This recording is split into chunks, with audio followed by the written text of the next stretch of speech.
Greetings, everyone, and welcome to the 146th edition of Cinema Effect. I'm Zach, and I'm joined by Disney's number one hater, Jaden. Hello. Good morning. Pleasure to be here with you all today. And by all, there's also Liam. Liam's here. Our resident Irish citizen. Wow, okay.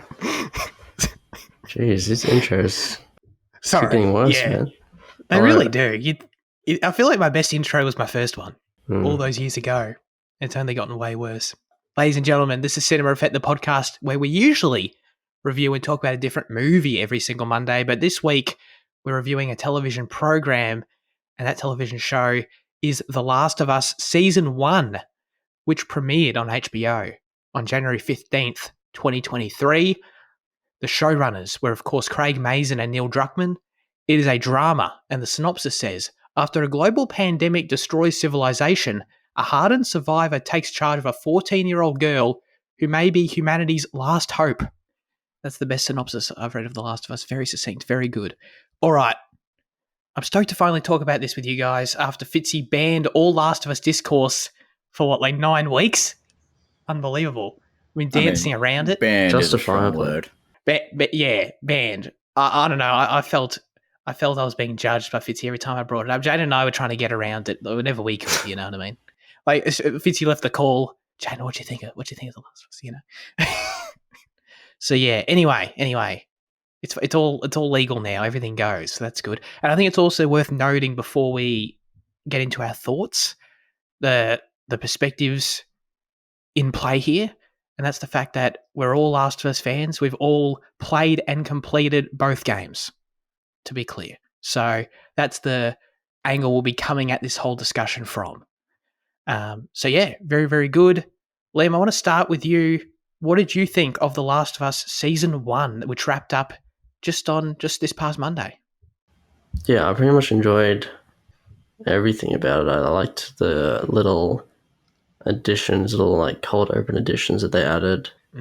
The only thing that's iffy was Ellie, who seems a bit different and looks completely different. But apart from that, the whole series was pretty great overall. Okay, already. I thought it was great. I think it speaks to the quality of the story that I was anticipating each episode every week as they released. Appointment viewing, really enjoyed that. I had so many different takeaways from every episode, and overall, I don't know, I think the way it's resonating with a larger audience for the first time proves just what I've been saying about The Last of Us for years, and that's the fact that I always use it as the example of video game stories being phenomenal and the impactful experiences that they can be. I've always been championing this game for that. Not that it's not that it needs a champion. It's obviously a very popular game, but I've always been promoting it in that way, and I feel like this just proves that without a shadow of a doubt. So tons of praise from me for sure. I will say this has to be undeniably the best video game adaptation of all time, right? There's obviously this curse surrounding this. I couldn't even begin to think of a comparison. The more the season went on, I'm constantly comparing the game to the show. So there were times when I was questioning if story moments were not landing in the same way as they did in the game. And that's something that obviously is a unique perspective for anyone who's played the game. So I was trying to figure that out as I was watching for certain things. And I think that it's not necessarily a fault of the show. It's just something that comes out naturally when the thing you've been adapting quite faithfully, also the original thing happened to have 90% of the time player interaction. So it's just an inherently different experience. And when you're doing it so faithfully, there's times where it just, I don't know, there's moments that just play out a bit differently and hit a bit differently. And I was just sort of trying to figure out, I wonder, from someone who hasn't played the game, how this is playing for them. The show's highly acclaimed, so I assume it's playing well, but there were certain moments we'll get into where I was like, this is interesting. I don't know if this was exactly the same for me, and I feel like the game did X and Y a bit better. But there are also plenty of moments which I think are better in this show than in the game as well. So it goes both ways. I think we'll get into a bunch of those as well. So yeah, lots of positive things to say. Jaden, what about you? Yeah, pretty much agree with both of you. I think it was great. I tried my best. I really did try to not compare to the games. But it's like you said, it's inevitable. You spend 30, 40 hours with that story, and you become familiar with it. We've been talking about this, playing this, whatever, for like what, nearly a decade now. So it's hard not to compare. Most of the comparisons, even when it does arise, aren't really negative things. I agree with Liam. My biggest holdback is still, unfortunately, Bella Ramsey as Ellie. But yeah, no, I thought it was really. I think it was really fantastic. But it's the full HBO treatment, so I don't think there was any really doubt beyond a certain few people. Amongst which are those who doubted Bella Ramsey, and I've got two of them right here.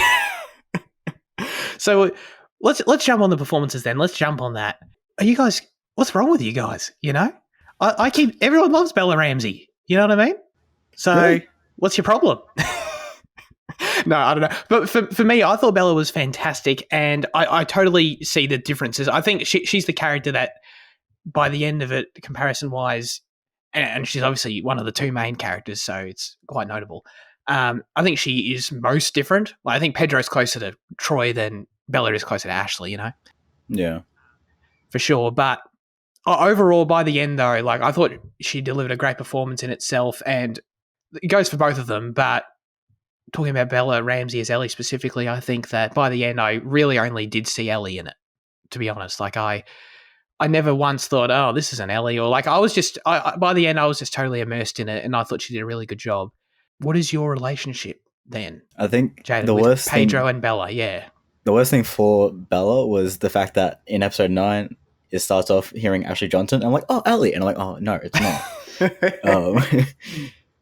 They've both in interviews said about how they've only played part of the games before they stopped, or Pedro in his case watched part of the game because he couldn't play it, before they stopped, because they wanted to have their own variations in character.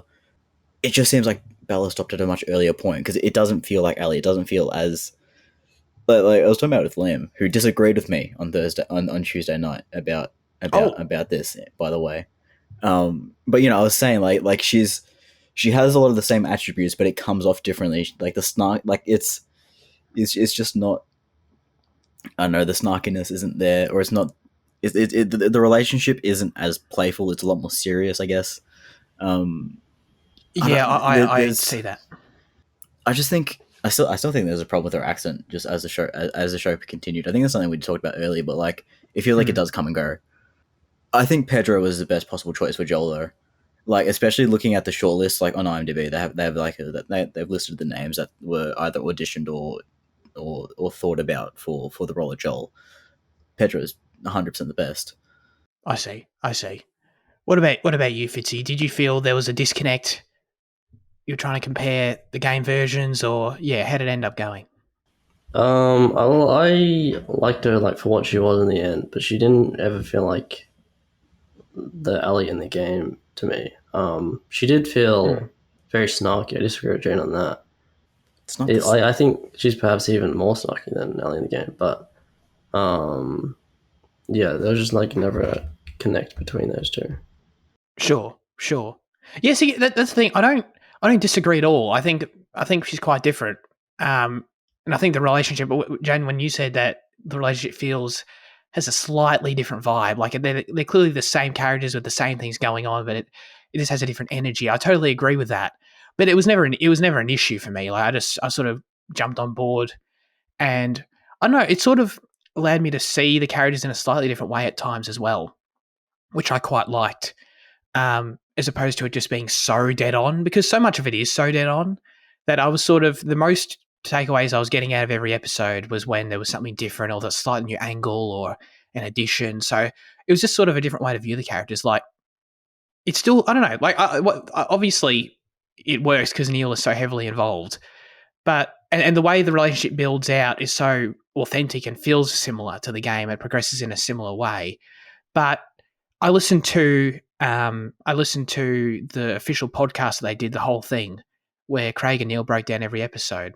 And one thing it's the recurring idea that kept coming up for them as they were developing the show, was this idea that Joel and Ellie, it's something I never saw in the game, that they wanted to dive deeper into, and that Joel and Ellie are kind of toxic for each other, which I thought was really interesting. They talked about this a few times. They don't really support each other in the right ways. particularly when Ellie needs it. Like you see, there's that moment in episode 4 where when Ellie kills the guy and Joel's not really there for her when she needs him, and all the violent shit that continues to progress.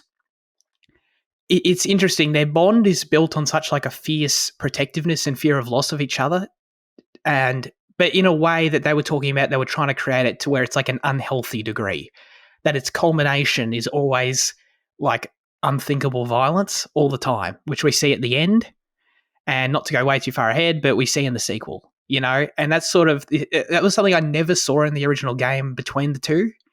But it was a dynamic that they were trying to play with this time. And I just thought it was really, really interesting. And I see that this time for sure. You get it a lot when they're clearly bonding, but they can never quite say what they mean to each other, like there's that really good scene. Don't want to jump ahead at the end, but when Joel confesses that he tried to kill himself, and none of them, like, they're all, what they're saying is that, like, Joel's trying to say to Ellie that I love you and you saved my life. And Ellie's kind of trying to say, you're awesome, I love you too. But they can never quite say it to each other. They're just dancing around the ideas, which I think is really good writing.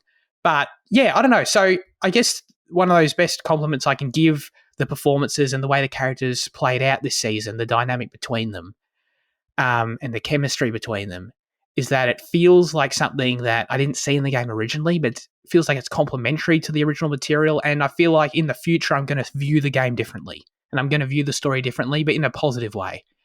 So that's something, yeah, I got out of it. I really enjoyed that about it as well. But dude, I couldn't even continue to say enough good things about Pedro in this role. He's just Joel. I don't know about you, Fitzy, but by the end, like, I just saw Joel. Like, I wasn't even this man, Pedro Pascal. Like, I see him in everything. He's on my TV all the time. But I think it's a credit to his performance that when he was on this show, I wasn't just like, oh, that's Pedro imitating Joel. Like, I just saw Joel 100%. So I thought he did a great job inhabiting that character, especially since the character is 20 years older than him. Or is it 10? I don't know how old Pedro actually is. 10 years older than him, yeah.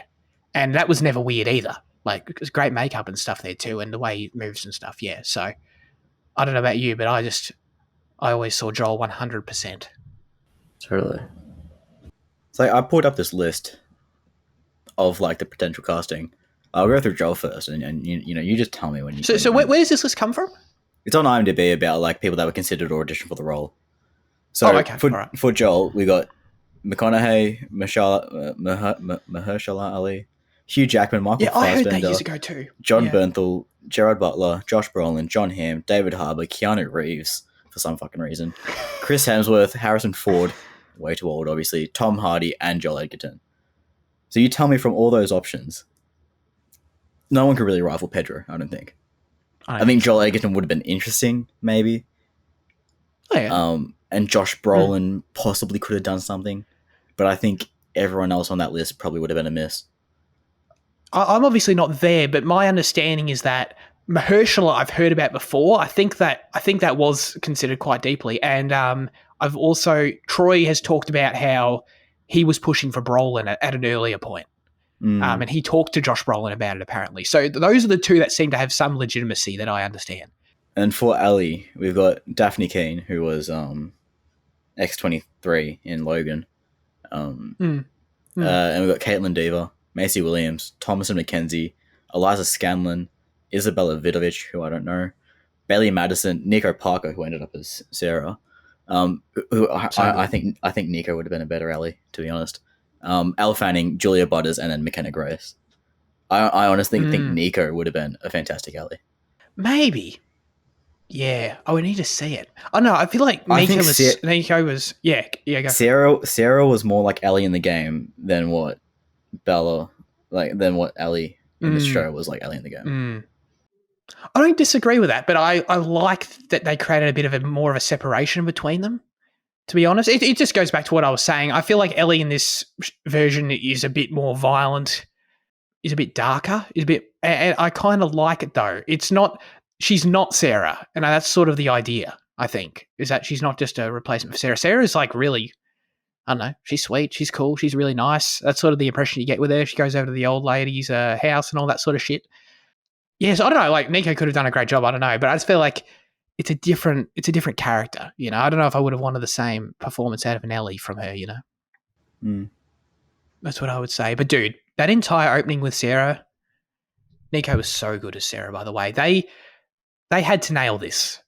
In this adaptation, the things I were most excited to see, no doubt, were how they nailed the prologue and how they nailed the ending. Those are the two most significant portions of the story to me, for sure, the most memorable parts of the story. And jumping into episode 1, I was so impressed by that opening and what Nico did as Sarah. Spending the whole day with her at school, collecting the watch, I thought that was genius because it's expanding the story in a really good way. But it's also, I was thinking about it in terms of what it must be like trying to translate this from a game, and spending the day with her as opposed to just, because in the game you kick in and it's already 10 p.m. That I think what they're trying to do is that they're trying to create an equivalent amount of emotional connection to her that you get in the game. But in the game, you play as her for about 15 minutes, right? So her death hits because you've been playing as her, and it's subversive in that way. In the show, you're obviously not playing as her, and if you just start the scene at 10 p.m., you're like, who the fuck is this girl? I've known her for 5 minutes. If you get a little bit more, it's not much, but you get a little bit more with her, a little bit more character building throughout the rest of the day. Earlier on, I love the scene at breakfast. That's what they needed to do to sort of get an equivalent emotional response, I think. They needed a bit more time there. So I assume that's why they made that choice, and everything building up to it was really, really good. But Jen, would you agree Sarah's death, a very important scene, was nailed here in episode 1? I've got a feeling I know your answer based on a text message you sent me once. Did I say? Yeah, I think I did send you. Yeah. No, yeah. I think that prologue might be the strongest the show was, just personally. Not by much, obviously, because it was a very strong show overall. But like, I think it nailed everything that the game did in that intro, like you were just saying. But also like the fact that, like, let me just check the actual message to see what I said. Yeah. No, yeah, I think it did put me in tears, or like it had me on the verge. It was super successful in doing that. Totally. Craig directed that episode. He did a great job. He knew what he had to do. He got the job done. You know what I mean? There's a lot of changes in this show, and we'll get into them. But that whole scene from the point where the game starts, because it starts earlier, but from the point where the game starts onwards, it's very, very spot on for the most part. And yeah, it just totally works. Like even down to the blocking of all the shots with the like watching it and knowing what's coming, and just seeing how well done it is when the soldier guy, you know, with the light flashing in their face, like everything with that and all his dialogue going to command, it's all so exactly the same, and it's still such a great scene. I also particularly loved the scenes where Joel, Tommy, Ellie in the car, Sarah in the car driving into town, wherever they are. They're in Houston or Texas or wherever they are. Where's he from? I think he's from Houston. Yeah, this says Houston. Yeah. All the shots where they're driving in the car, how some of them are very deliberately, the camera is very much in a spot where it is in the game. I loved all that stuff. I loved it. It was exactly the same. You had the burning barn house. You had them driving into town. All the same stuff, except I don't know if you guys noticed, but they totally did this on purpose, and I loved it. Was when the plane. The plane, yeah. So in the game, the car hits them, and that's what knocks them out. The same thing happens. The car comes from the same spot, but it misses, and it's like, we're fine. And then the plane hits them. So it's like, that was such a little moment Craig threw in there of like, let's fuck with them a little bit. You know what I mean? Just little things. If you know this shit inside and out, we'll get you there. So I thought that was really good. I don't know if you wanted to expand on any of this prologue stuff, Fitzy, if it hit the same for you as it did in the game. I assume you loved it from the game too. I don't even know.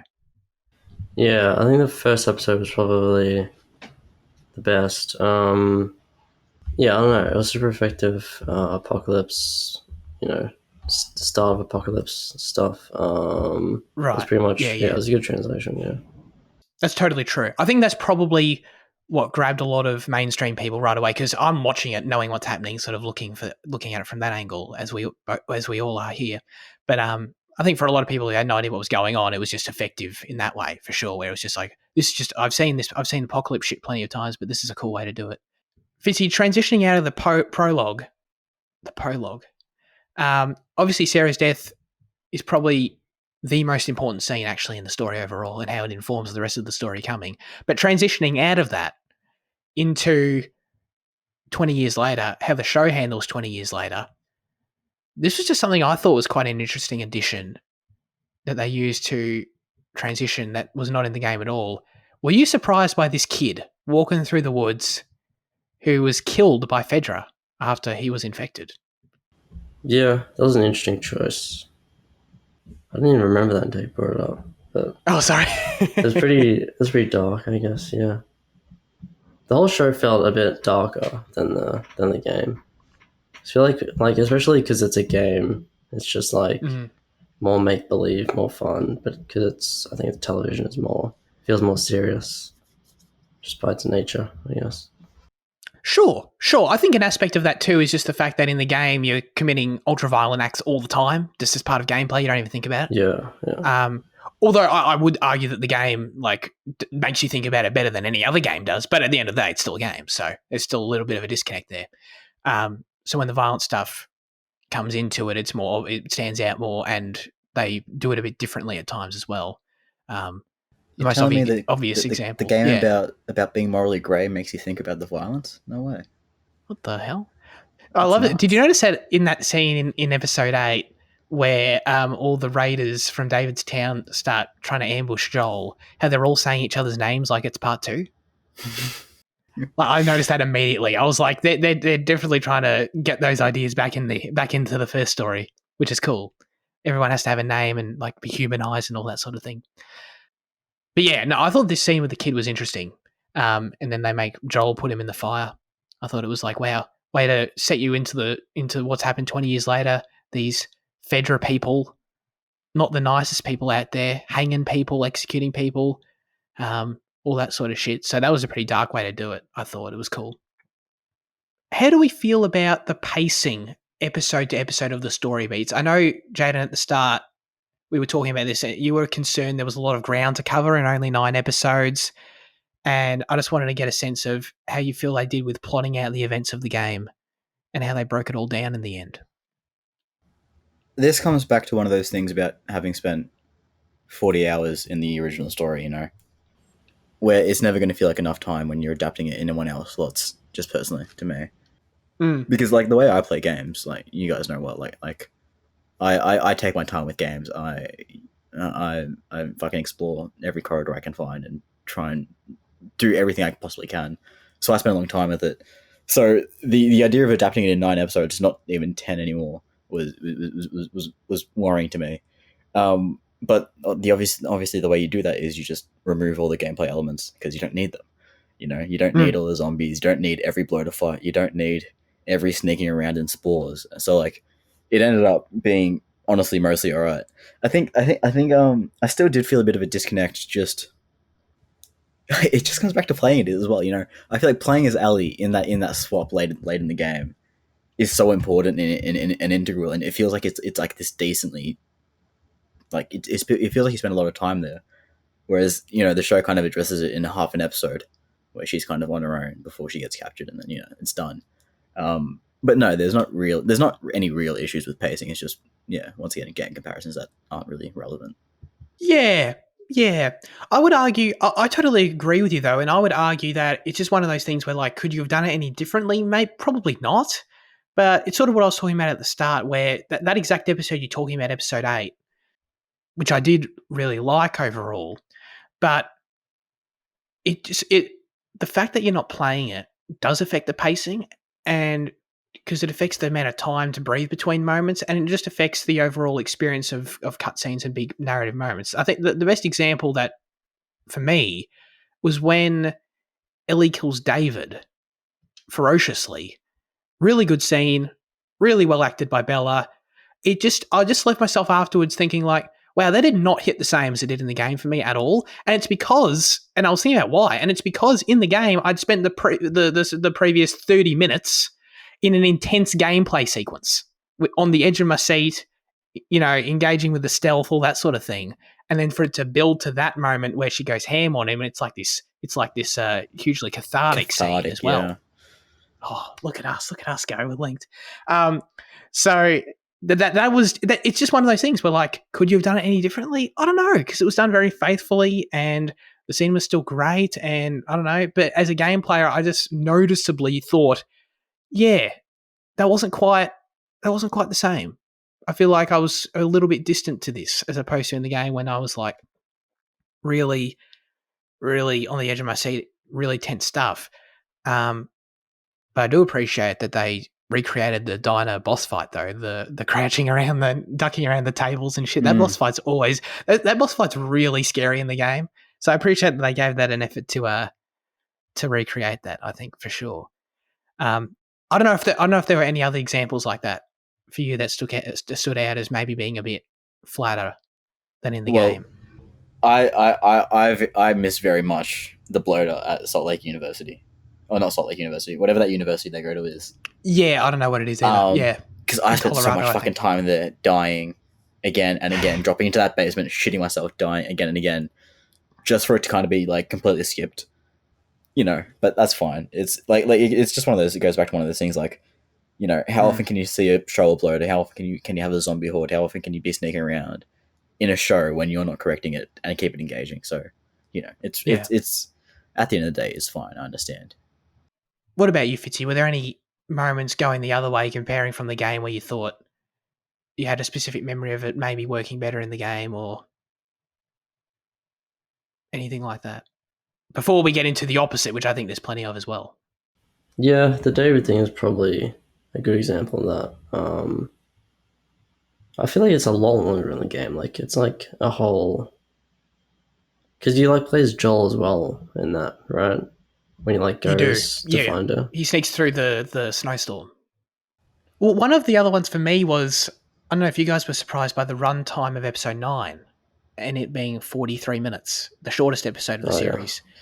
Yeah. That was one for me where, like, I genuinely don't know the answer to this.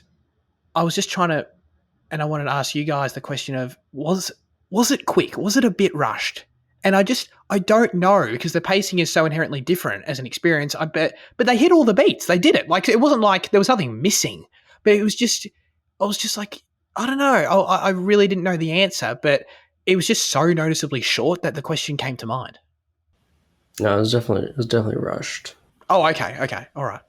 Like, the shooting felt a bit, like, I just felt a bit numb when that was happening, I guess. Which maybe is the intended effect, but I think it is, but yeah, it's just weird, like, how fast, like, they get to the destination in that 9th episode, and then everything kind of happens really quickly. Yeah, I was talking about this with Jane earlier too. The gameplay stuff in that section is really unnecessary for the story, though. So I get why it's not there. In the final section? Yeah, because in the game they also go in the little old camp, the little medical camp.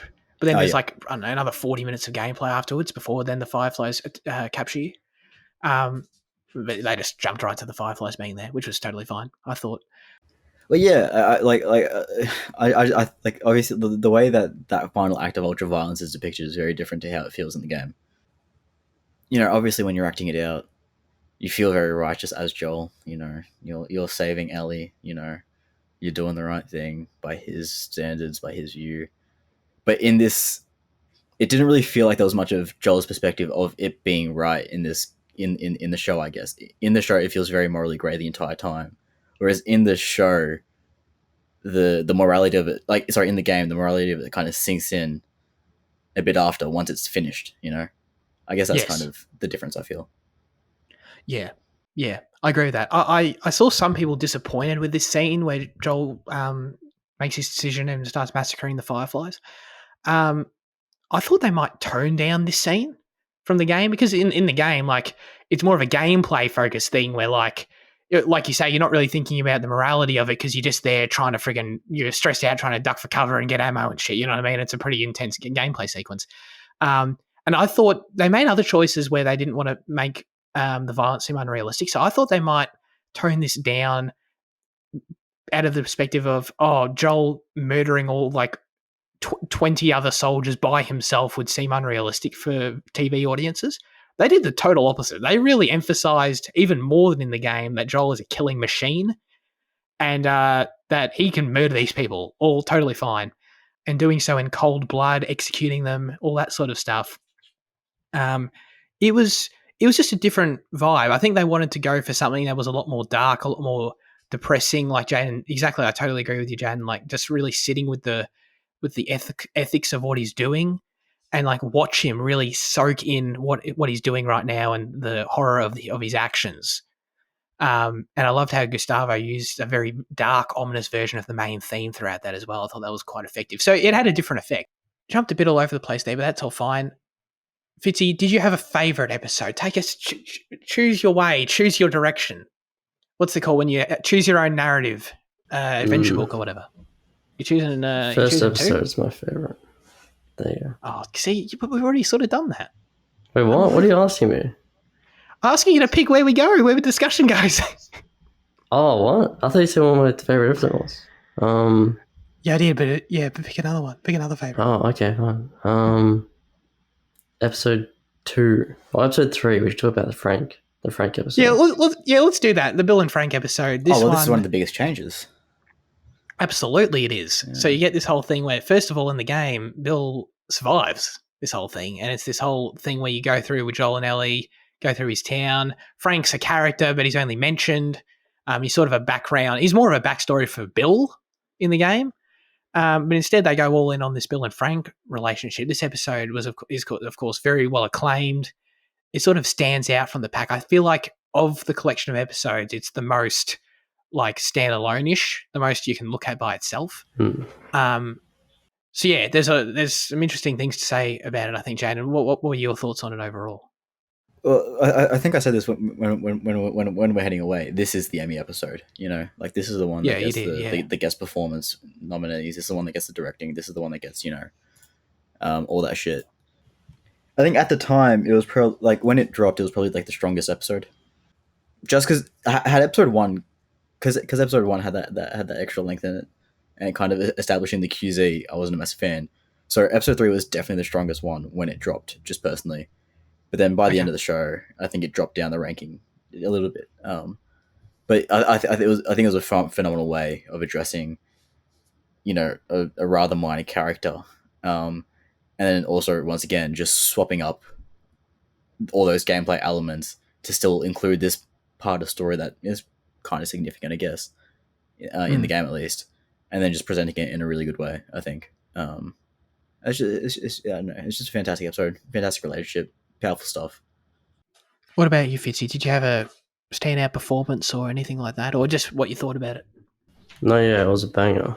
The main guy, what's the guy's name from Parks and Rec?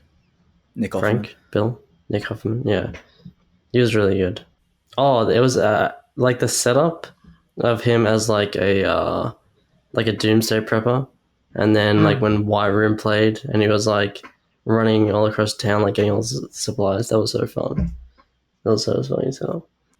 Because it was like, oh, I'm right, and then he he has all these preparations. But no, yeah, the episode was really cool. I liked how they like kind of intersected Joel and what's his girlfriend's name? Joel and Tessa's like parts into it as well. So it didn't feel totally disconnected, but yeah, it was a good standalone episode as well. That was the main takeaway from me too. Seeing Tess in that extra scene was nice. Built out her relationship with Joel. In the game, it's never explicit that their relationship is romantic. The show makes it very clear that it is, which is cool. Again, another example of me seeing the game differently in the future. It also surprised me. It wasn't. Yeah. Sorry, wasn't that a change? Wasn't like a way? That wasn't just an expansion. Wasn't that a change that Neil said? Well, it's a change that they showed it. I don't think it's never explicit either way. Right. Okay. I think you could always have interpreted it that way if you wanted to. Sure. Yeah. I believe. I don't think there's anything that contradicts that. I could be wrong. Episode 3 was probably my least favorite overall. I thought it's absolutely.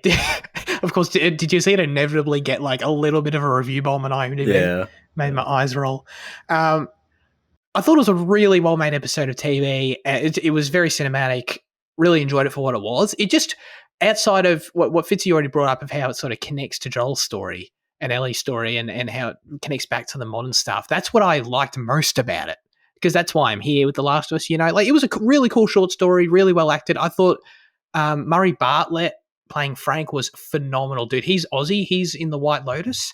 And I was like, I couldn't believe it because it's like it's such a different character. It's such a different performance, and he nailed both. So, because he's like a comedic actor as well. So, I don't know. I was like very impressed by it. He's a really good actor. Very impressed by him. He's also in Looking, another show, but he's really great, yeah. Oh, yeah, I didn't know that. Okay. You've talked about that show. Yeah. He is fantastic. So I've got nothing but praise for it.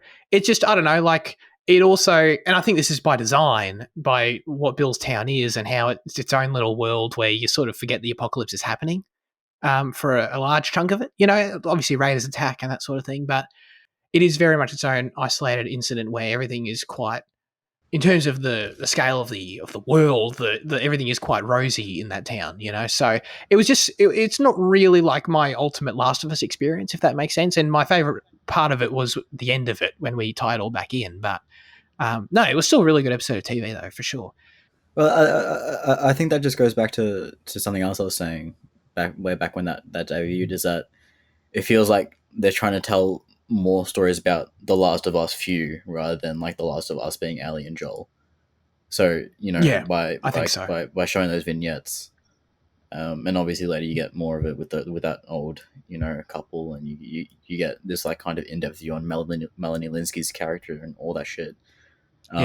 So I quite liked that kind of shift of although there's no focus on Joel and Ellie, I like that because I thought that's what that was more about the direction the show was going in, about telling all these individual stories. Yeah, no, that's totally true. And I really, really liked what they did with that arc later. We'll get into that. But episode 3, my favorite aspect of it is how it sets Joel on this path of being a protector for Ellie. Because at that point, Joel, again, later emphasizes you're just cargo to me, which at that point he's sort of lying to himself and to Ellie. But at this point, though, that sort of is still the case. He just thinks, every single time he thinks, oh, I'm just taking her down to downtown Boston. Oh, I'm just taking her to Billstown. Like, she's just a job, whatever. But then when they get there at the end, he has to sort of embrace the role that he is Ellie's protector. I love when he reads Bill's letter at the end of the episode, and Bill specifically says, use our weapons, use our ammunition, use our resources to protect Tess. And Joel immediately realizes, fuck, I failed. Tess is dead because of me, because of this situation, and it sort of pushes him in this direction of realizing, oh shit, I need to be there for Ellie, in a way I wasn't really expecting before. So I thought that was sort of the way it drives that arc forward in a way that doesn't exist in the game. I thought was cool. And of course, the recreation of the window shot at the end was very, very nice. Big fan of that, for sure. Jaden, you mentioned to me, I don't know how much of this was hyperbole at the time in your passing comments, but you thought some episodes were mishandled, were your exact words, mishandled. Yeah. I quote everything you say, believe it or not. Is there a particular one that comes to mind for you with that? Yeah, I think they fucked Henry and Sam, and they fucked Left Behind a bit too. Okay, so those particular two. Yeah, neither of those hit as hard as they did in the game. And especially considering that Left Behind is my favorite part of the game, I was really disappointed with it in the show. Although, like, once again, it's pretty, not shot for shot, but pretty accurate adaptation. Did not fuck with it at all. Interesting. Fizzy, have you played Left Behind, actually? Because I haven't. No, what's up? I don't know if that it's the expansion to the first game. It's the 3-hour DLC. No. Okay, so that's so everything in episode 7 was entirely new to you with Riley and the mall and everything. Oh yeah. I've never seen that before. Cool, awesome. All right. Well, what did you think of that episode from that perspective?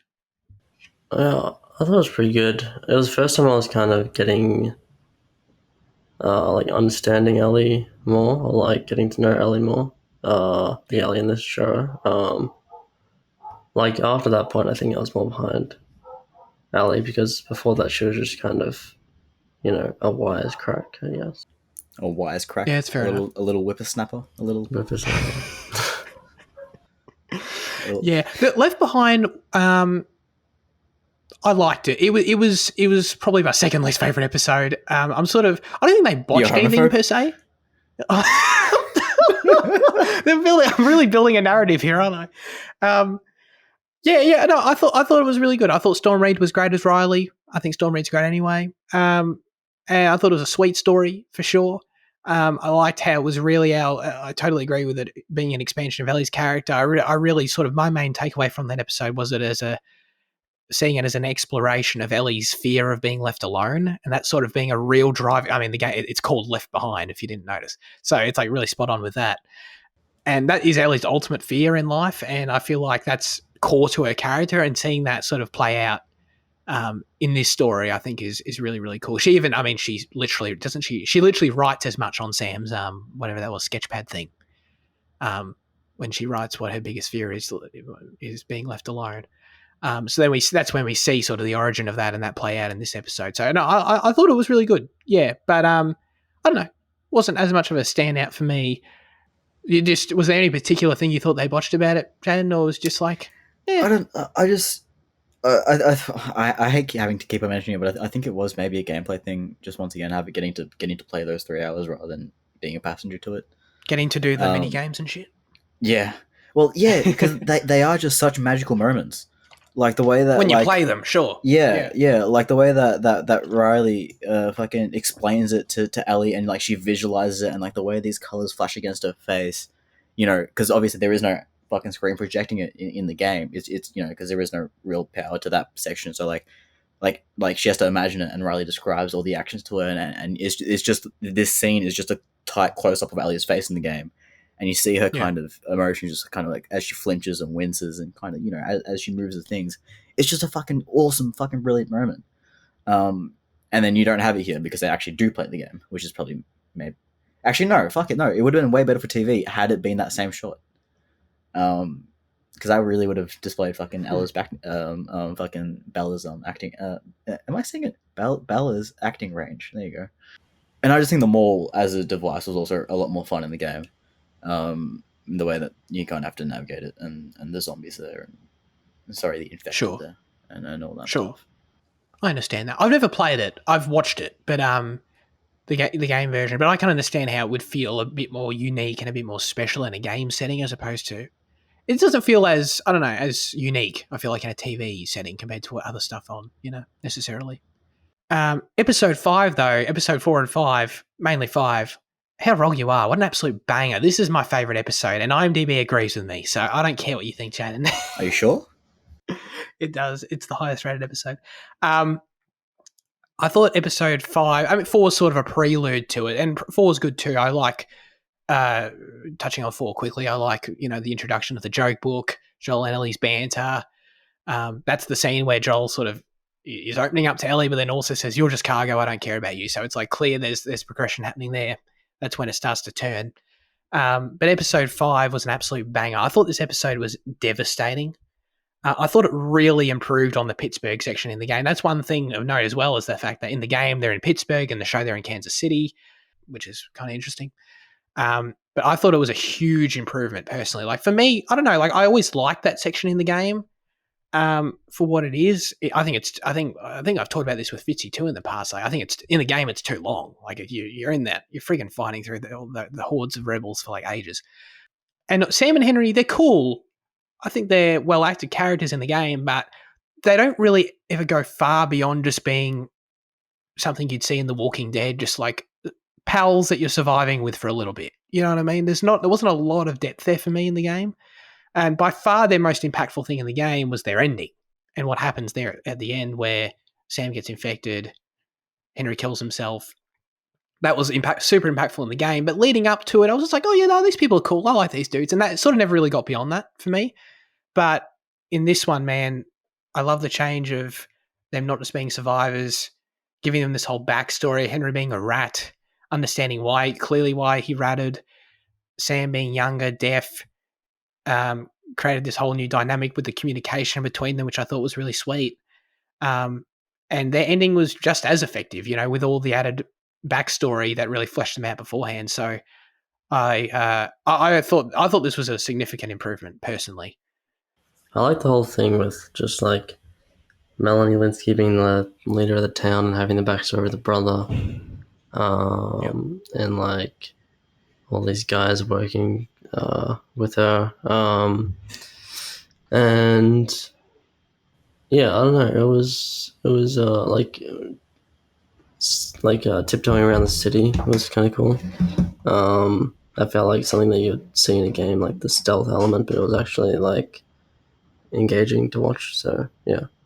Are those the scenes where Sam and Henry are sneaking around and there's all the people getting hung around them and shit? Is that a specific reference to that? Well, like just like in the show, like it feels like they do a lot of like moving between different buildings, and it feels like a very like logistical kind of game thing that felt like good in the show. Yeah. Yeah, for sure. I'm so glad you brought up Melanie Linsky, this character, Kathleen. I thought she was super interesting. Leader of this rebellion who took over Fedra in the area. And I don't know, man, like for me, this is like night and day over the game. In the game, you're facing generic rebels or generic raiders who just have taken over the city. And that's like interesting from a world building perspective that these guys took over Fedra in the game. But like, you don't give a shit about any of them personally. You don't understand the context of it. It's all lost, It's fine. It is what it is. They're just enemies. It's cool. But here, her motivation being the one to create change for the revolution after Henry was responsible for her brother's death, I just thought it was really compelling. And the scene where she executes all the other informants was her performance is just it was quite striking. I thought when she does that, I was like, damn, dude, you got some balls.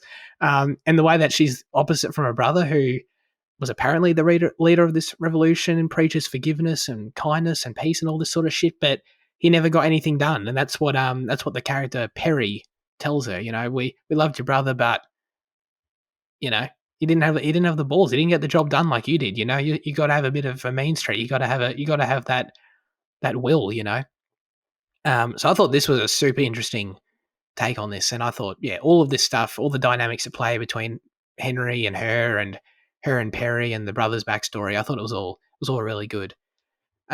Huge shout out, by the way, to Jeffrey Pierce, who plays Perry, and he is Tommy. He plays Tommy in the game. So everyone gets their little cameo here. Very nice. He actually, isn't it funny? I would say that his cameo and his character were more significant than Joel and Ashley's, I think, in terms of screen time and maybe not significance, because you can't really argue with Ashley's cameo, but I feel like he had the most screen time, actually, and it was a really good character. I liked it a lot. Yeah, I think so. Yeah. He's really good. So, yeah, I really, really dug that. But, Jen, for you, the main thing that's always the standout with Sam and Henry's story is the final scene with them. Yeah. Was that scene in particular a bit of a letdown? Yes. Like, I can... Okay. I can still perfectly visualize... I haven't played the first game in, I don't know, 5 years maybe even longer, 6 possibly. But that scene of Henry and Sam, just those last few seconds, can just very, very clearly just play out in my head just constantly. I think it's like that. Sure. That's exceptional stuff, really. I guess I don't disagree with you in the fact that personifying these people is it works for TV, but like I didn't care much for Kathleen's perspective. Okay. Actually, that feels pretty Last of Us 2, doesn't it, as well? Very. Yeah. There's a lot of I'm telling you, we'll get into it later. There's a lot of part 2isms in this show. I'm telling you. I mean, we're sort of going loosely. We'll just loosely continue chronologically. I'll say with episode 6, I thought this one was a banger. Yes, sorry, Jaden. No, you're on episode 6 anyway, so it's all right. I was just going to mention Tommy, okay. And Gabriel Luna is fantastic as Tommy. Absolutely. Let's do that, dude. Let's do that. Fucking awesome, man.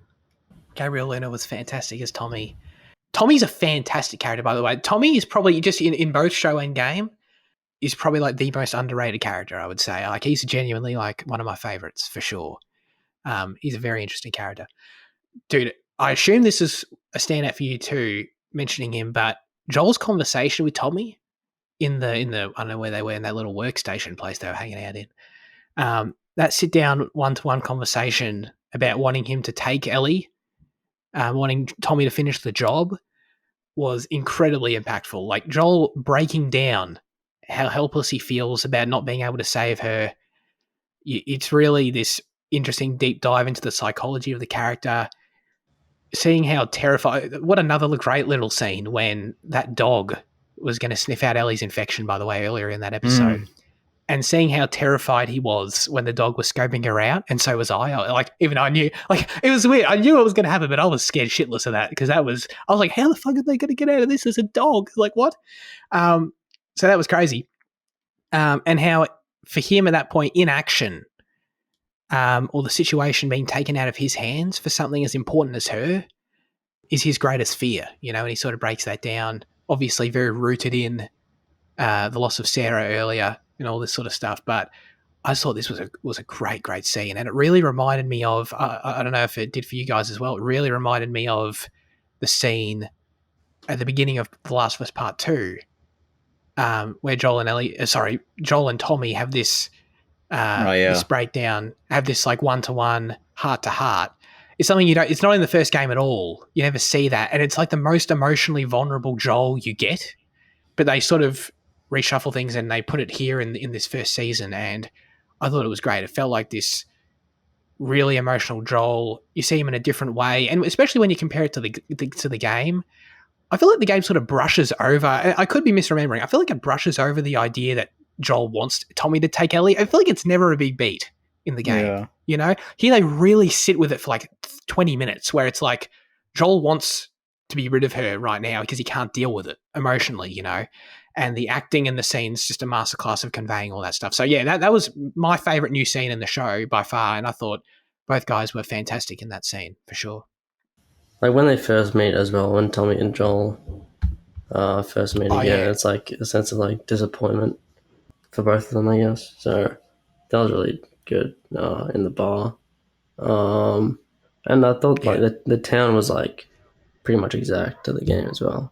It felt like a replica from the game.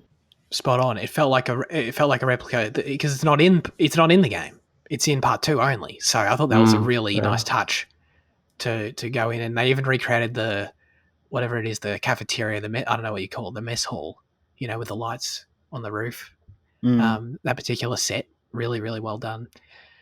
But Liam, how do you feel about this?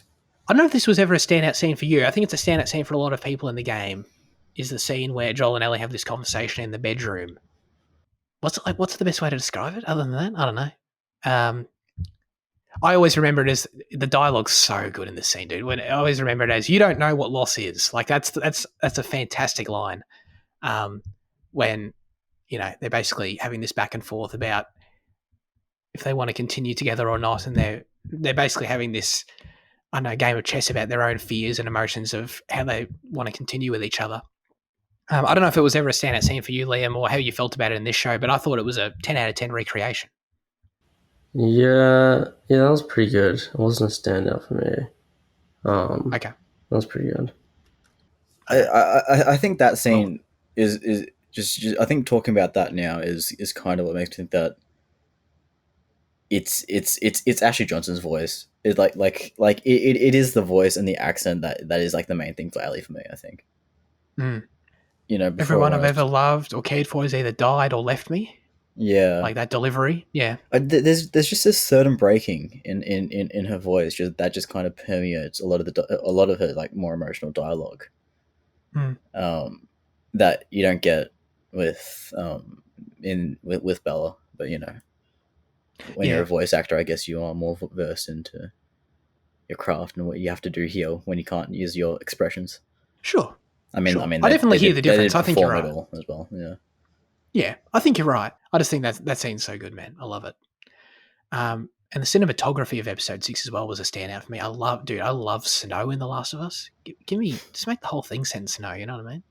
The nature, the horse riding sequences when when they leave Jackson and they start traveling to the university. Love some of those shots, man. Did they kill Shimmer? Who is Shimmer? What? The fucking horse. Shimmer? Yeah, Ellie's horse. Oh yeah, when they ride the horse to the house, I guess, near David's place. Because they shoot it. Remember, Troy Baker shoots it. Yeah, right. But Yeah. they named the horse Shimmer, but Shimmer's the horse that Ellie has in the second game. So you're telling me they're going to give her another horse and she's going to call it Shimmer again? Oh, I didn't notice that. Are you sure they named it Shimmer in this show? I'm almost fucking positive. I don't recall that, but wow. Or maybe they resurrect it. I don't know, but I'm just saying. They're breaking the timeline. They're Shimmer Jr. I don't know. Yeah. I don't know. That's crazy. Dude, Troy Baker shot the shit out of Shimmer. You know what I mean? Yeah. That was gnarly. Troy Baker was fantastic as well, by the way. Sorry. Just episode 8 is probably one of my favorite episodes. Probably number 1, actually. It probably is my favorite. And I think Troy Baker's fantastic. I think he has that Last of Us grime just all over his face and that kind of I don't know, haggard look. And he just suits the role so perfectly, and he suits David's bunch so perfectly as well. David's great, just phenomenal as well. I think that the power dynamics of that camp are really awesome, and I think showing it in the food is like a great way. Oh, yeah. Like it's an obvious way, Oh, but yeah. His plays way more full than everyone else. It's pretty easy to pick up on that stuff, but I think it's a great thing. His conversation with Ellie, and it's so terrifying when he talks about everything happens for a reason. Like each kind of next line, it just builds this kind of crueling feeling, and you're like, oh fuck, This guy, dude. What you just did is David. That's spot on. Episode 8's fantastic. Was it a standout for you at all, Fitzy, as well? Everything with David's always really memorable for me in both versions. Yeah. No, David and Troy's characters are super memorable. He was just ultra creepy. And yeah, the way that he showed his power over others was cool too. Yeah. Not cool, but it was cool to watch. It was admirable. Yeah. Very good. I really like the portrayal of David. Adding the opening scene, seeing his relationship with the community, him sort of as this taking on this sort of preacher role, seeing how and why they're cannibals, how they're struggling. Because in the game, there's a community. Oh no, it's assumed. Sorry, in the game, isn't it? Well, that's the thing. It's sort of unclear. It's implied. You only see it through Ellie's perspective. That you sort of learn it when Ellie learns it, but you don't understand who else understands. You don't get if. For all we know in the game, literally everyone understands we're all cannibals here. You know what I mean? So it's this added thing of this dynamic of he's trying to manipulate people and doesn't want everyone to know we're cannibals because there's families here and all that sort of thing. Because in the game, it's David and his crew, and it's sort of just the most you see of it is all the men that Joel kills. So for all you know, it's just a bunch of white dudes who eat people. But this is different. This is sort of a different thing when he's leading this community of younger people, women, and all that sort of thing. I would say it really fleshed it out. Luke would like that one. But in terms of Scott Shepherd's the guy who played David in the show here, and I really like Nolan North's performance in the game. Oh, is that Nolan in the game? For what it is. It is. Can you believe that? But it was. I would describe it as in the game being more linear than this. In the game, it feels like you meet David, and you're like, "Oh, this guy's all right," and it progresses to this guy's a psychopath, and the show's version follows a similar path, but I would argue that the show you sort of get glimpses back and forth where he's in a hard position as a leader. You understand that a bit more. And it's you meet him at first and he's he's preaching to the community, but he seems a bit sinister. That's a bit interesting. Then he turns on Ellie and you're like, oh, this guy fucking sucks. And then you go back to oh, but he's feeding these people. It's okay. And then there's that freaking scene when he's trying to talk up, he's trying to lift the spirits up, and he freaking slaps the shit out of that little girl. And I was like, damn, dude. That was a great example of I think in the show does a better job of David's progression as an audience member where you sort of, for a little bit longer and in a bit more of an interesting way, trying to weigh up how you feel about him. Whereas in the game, it's oh no, he sucks. Oh yeah, no, he really sucks. It's a bit more to it, I think, in this version. Because then he also wants to show the other main aspect of that too, that I sort of skipped over, was the fact that he wants to show Ellie mercy when they capture her, whereas the others just want to execute her, So there's sort of that as well. It's oh, maybe he's not that bad, but because he wants to possess her, he wants to enslave her. It's oh, wow. Thanks, David. What do you mean, David? He was a good guy. He was just Propaganda. He offered Oh, he God. offered her partnership. What do you mean enslave? It was partnership. God damn, what a creep. A standout scene to me that they do in the show too is always love the scene when Joel tortures the dudes in the house in this episode. It's a really brutal take on a torture scene for a protagonist to do it this way. You know, this guy's meant to be our hero. Obviously, Joel's definitely a morally grey character, to say the least. I would argue a terrible human being, but that's just me. You've always known Joel was capable of this. You don't question it when he does it, in terms of when he, the guy gives him the information. Well, he first inserts the knife into his kneecap, and then the guy gives him the information, executes him anyway, executes the other guy anyway. Really brutal, really well acted. So you don't question that Joel's capable of it. You know Joel's killed innocent people before. But it's still confronting in a way that just because you feel like you care about Joel, you know Joel, and to see him do something so brutal like this, and to see how willing he is to do something like this to protect Ellie at this point, obviously shows how far they've come as well. But it's just sort of your first, I would argue, first really violent, brutal glimpse at what's to come in episode 9 of like, dude, he'll fuck anyone up for this girl, you know? Joel did feel like more of a savage in this one, especially with the like what we were saying, like with the last episode. Like Yeah. it did feel just more like it more wrong, and Yeah. he'd feel like just more of a bad person. Yeah, I think that's an intentional choice setting up for the future, don't you reckon? Yes. Yeah. I also think it's what, I don't think it's just keeping that in mind. I also think it's what is intended out of the story in the first place. It's just them trying to lift it out of the story. Like I mentioned earlier, it can be brushed over when you're playing it at times, when you're shooting people all the time.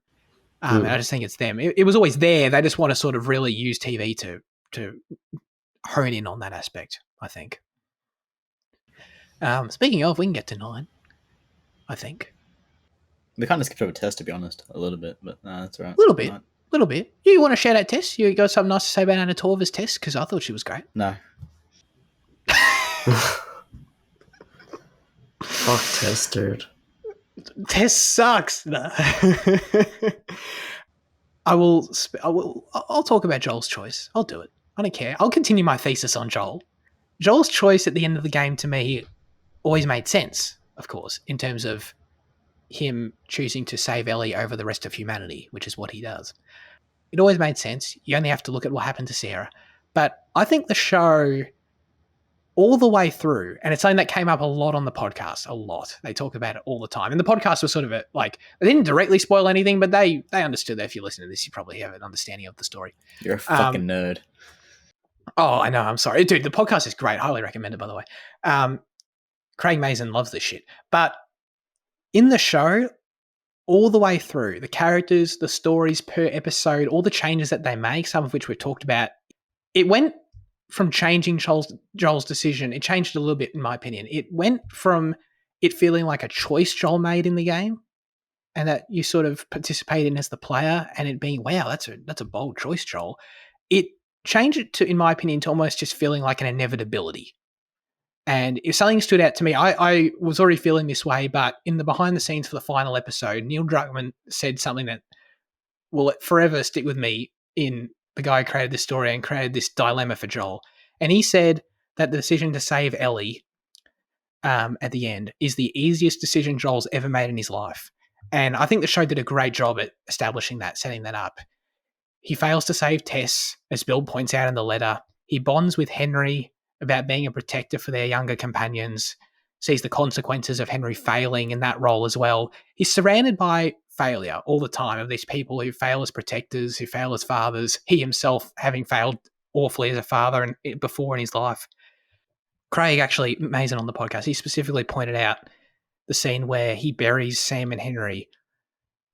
Joel knows that Ellie is his Sam, essentially. He in that moment when he buries them, and he sort of, that last shot of episode 5 where he's really sitting with it, he sort of is genuinely, like, in that moment, reflecting on his past and how there's a very likely future where he's here burying Ellie, you know, and he's very aware of that in that moment.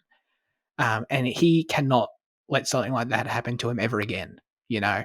So there is essentially, I feel like the show presents it as, and behind the scenes confirms it, that there is no universe where Joel would ever make another decision, where this was not a choice for Joel. He was never going to leave Ellie in that hospital and repeat history and lose another kid, you know? It was never going to happen. So I just thought that was really well set up throughout.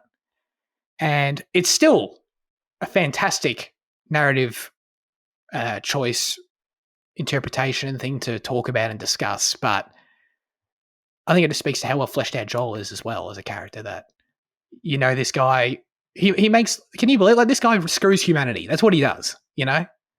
And you totally understand it and believe in it. So I think that's kind of impressive as well, you know? I don't know if you guys had any particular ways you wanted to dive into this particular discussion that everyone's been talking about for 10 years. I don't know. Like, if you had kids, do you think you would make Joel's decision? You know? I wouldn't do it for my own kid, but I would do it for a kid I pick up on the side of a road and then take care of for a few months, you know? Right. Well done. Yeah, I was thinking about this. I don't know. Is there anyone in my life I'd make this decision for? You know? Well, you save one person over everyone. I really don't think, like I know a lot of people on the other side of this debate, you know, disagree. But like killing Ellie would have killed Ellie and fixed nothing.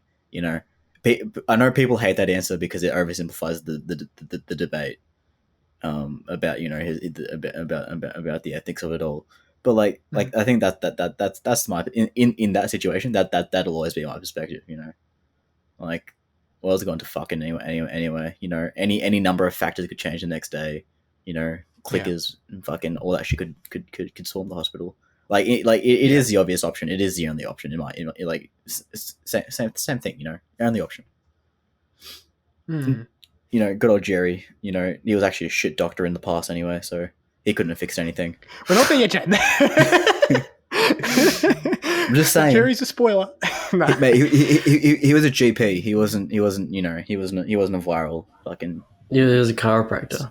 Yeah, he was a physiologist. He was a naturopath, even. You know. What do you think about this choice, Fitzy? I think Jan does bring up an interesting point. The game never really, the story itself never plays with the idea that it sort of treats like the fact that if this operation goes ahead, humanity is saved. Like, it never wrestles with the fact that, like, medically, scientifically, it might not work. You know what I mean? I guess you never really know. But I don't think it's trying to play with those ideas. I think it's very much a moral conundrum of one or the other.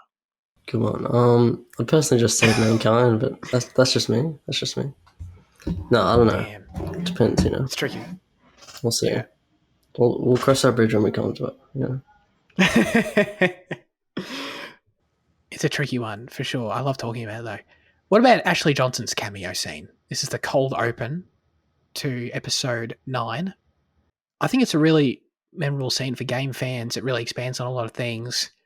Jaden, you already mentioned that hearing her voice is, like, immediately startling. I would say, like, her grunting is like, am I playing the game again? Like, what the fuck happened? Like, that dead ass when it started and she's off screen for that few seconds and you just hear it, I was like, what the fuck? And you see Ashley Johnson's very recognizable, and you're like, oh. The thing is, like, does Ellie sound most like her regular voice compared to other, like, kind of characters she's played? I'm not really familiar with their performances, actually. Because I think her voice is Ellie's voice, yeah. Yeah, like I think even when I was watching, like, some of the Critical Role things, like I was like, oh yeah, it's just, like, you know, that's just Ellie. Like, Laura Bailey sounds different. I was like, and Matt Mercer. Laura Bailey does different shit all the time. And like, you know, all those other guys that are part of Critical Role. I was like, okay, these people. But I was like Ashley Johnson is just Ellie. Like, and to me at least, you know, that's all. I think that's not all she will be, but like that it's what she is, man. Were you a fan of this particular cameo scene? Yeah, I liked it. There was something on the baby's head, right? Like, and that was meant to be like the cordyceps, like, in the brain, right? Wait, what? I could not tell if there was, like, a black, like, mark on the baby's head that was intentional or whether it was like a shadow or some shit. Oh, I didn't notice this at all. I can't really pull up the video, but, like, the thing with the cordyceps, the thing with the cordyceps is that doesn't make any sense, though, because the baby's born and then she lied, right? She lied. It was like the baby was still connected when she was bit, And I think Yeah. the cordyceps were on the baby's brain, but like just the way that the birth worked or whatever bullshit science there is that it didn't infect the way Yeah. it's meant to. And so I think she does have cordyceps on the brain. And I think that was showing on the baby's head. But like, I don't know. That's interesting. Either way, though, she does have cordyceps. Like, well, that's that's the thing. This show answers why Ellie is immune for the first time, which I don't know. I think I like it, but I don't really know. It did raise some. This might be sounding nitpicky. It did raise some questions for me of like, surely Marlene now. I know Anna, who is Ashley's character. I know she lies to Marlene about when the umbilical cord was cut. But surely Marlene, when she understands that Ellie's immune later in life, she would have figured out this is why, because remembering back to that moment, and you can effectively recreate this with someone. You would need a mother willing to sacrifice herself, and I'm not saying that's a whole other thing. But regardless, though, this is a recreatable scenario to create immunity. So just establish a breeding farm, you know? Yeah. Well, no, in all seriousness, though, it does things like that where it's like, okay, is Ellie special anymore? Because it was just this unexplained phenomenon that Ellie was immune, and I kind of liked it that way. So this is a bit different. This is a bit more scientific, which is cool. I presume this is also just game canon now. I don't really know. I would just take it as such until I see something that contradicts it. It's interesting. It sort of does just make me think. Okay, well, there's. In a way, I know Joel doesn't know this, but it's sort of like, well, good if Joel can save Ellie because someone else can do this later, you know? Someone who's more willing or whatever. Well, Ellie's willing, but, you know, a group of people that understand and can communicate it properly and get the job done. So I thought that was interesting. But learning about Marlene as well. Marlene's another underrated character. I really liked learning about her strong connection to Ellie. You sort of understanding the game through the audio logs, I think, at the end. I think there's some audio collectibles that you can get where Marlene talks about how she knew Ellie's mum and how Ellie's important to her there. But you get to actually see it here. And it only, I think, strengthens Marlene as a character, her resolve, understanding that this is why she is so closely tied to Ellie. She literally was tasked with protecting Ellie, much like Joel in a way, but from a younger age. She hid Ellie away for all those years, and she's the one who's ultimately willing to lose her and to sacrifice her for the greater good of humanity. It's essentially that is Marlene's ultimate motivation, is that she leads the Fireflies in search for a cure. She's a big political figure in this world because of that, and she does so basically because she doesn't want anyone else to experience that loss that she did with Anna and that millions of other people have lost, and she wants to find a cure for that reason. So Ellie's sort of really important to the backstory of the whole world in that way as well, which is kind of new. But yeah, I think it just speaks to the two sides of the coin for Ellie and Joel. For Marlene and Joel anyway, of like, Marlene's willing to make the ultimate sacrifice for humanity and Joel isn't, and you understand why both are and aren't on their respective sides. But it just adds to the moral conundrum, and it makes me feel more when Joel ultimately friggin' executes Marlene in cold blood, you know? So I think it just builds out that whole aspect of the story a lot more, as opposed to just Marlene stuff being more implied in the game, I think. Yeah. How did you feel about Ashley's scene, Fitzy, if you have anything to add? Yeah, it was good. That was the first time I thought that. Like, I didn't realize that was the Ashley Johnson, but that was the first time I thought that that Bella actually, like, her mother, I thought she actually looks like Bella. Like, her face, was a bit like, it's a bit long, right? It's a bit droopy. So, yeah. Droopy's not a good word, I know, but... No, it's not, but I agree. I understand and agree, yeah. Yeah. So there you go. Bella might not look like Ellie, but she looks like Ashley. So it's fine. Well, I think Ashley Johnson, like, the more, as time goes on, I think the more, like, Ashley Johnson looks like Ellie to me. Well, that's especially with they're doing that. Yeah, with the remaster especially, yeah. Like, it's obvious. In part 2 and the remake, she looks a lot, yeah. I mean, Ellie looks significantly different in the remake. Her facial model, for sure. How'd you feel about the real-ass giraffe that they got in on set? Did you think it was CG? No one? Who? Me? The giraffe? I wasn't sure, yeah. I was like... I saw it on Bella's Instagram or whatever. Yeah, no, that was a real ass giraffe they got. Good for them. I should have taken talking about Marlene. I should have taken that chance to transition to the very, very ending. How did the recreation of these final scenes hit for you this time, Jane? Because they do stick with it quite closely. This is a Craig Mazin quote from the podcast I wrote down last night. Craig Mazin said, "If you change the ending of The Last of Us, you're a fucking idiot." And he stood by his philosophy. I mean, yeah, like what possibly could you alter to and retain its quality or like its message or whatever? I think honestly, in the TV show, I think killing Marlene hurt a bit more. Yeah, totally. Yeah. In the game, it's just another necessity, but in the TV show, it feels like Joel still got a chance just to let it go. Like it's his final kind of, quote unquote, like grip on humanity. Like if he kills Marlene or if he doesn't, and then he does, and you're like, oh, it's just complete animosity, and you're like, oh, yeah, he'll just come after her. Yeah, and he's right. He's right too. That's the thing. At this point, he's all in. He's got to kill her. Of course, Marlene would come after her. I love that they kept the editing choice. Craig talked about this. He specifically, I never heard this. He makes TV shows and I don't, but he described it as an editing pattern. And I thought, wow, Craig, thank you for adding to my filmmaking vocabulary. That's going to be appearing every week now. Absolutely. I know like 5 things about filmmaking and I just reuse them all. I love that they kept the editing pattern of this whole final sequence. The cut between the car ride away, Joel driving away, and the scene where Joel executes Marlene. Mm. Dude, this shit is... That scene is probably my favorite editing of all time in anything from the game. You think that maybe he did leave Ellie there for a second. Oh, no, he didn't. Ellie's in the back seat. They let you sit with that for a second. Then you think, maybe he let Marlene live, though.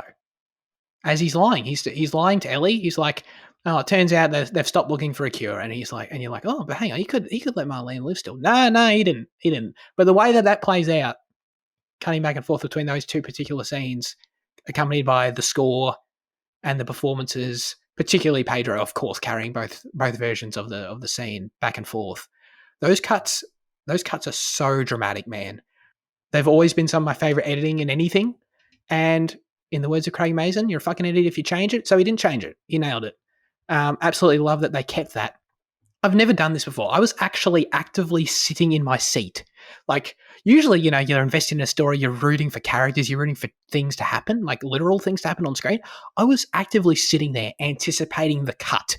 I was like, Craig, please cut to the car. Please cut to the car. And he cut to the car. And I was like, thank you. The editing gods are with us today. So I was getting scared they weren't going to do it. They were going to like slightly just... It's such a minor thing they could have changed that a lot of people probably wouldn't have noticed. But they cut to the car, man. And it was like it was like Avengers Endgame for me, where they cut to the car. Like, I was so hyped, man. It was awesome. It was awesome. So yeah, that was friggin' phenomenal. I loved it. Liam, I'm going to hit you with a big one, if you don't mind. Big one, yeah. What does Ellie's okay mean to you?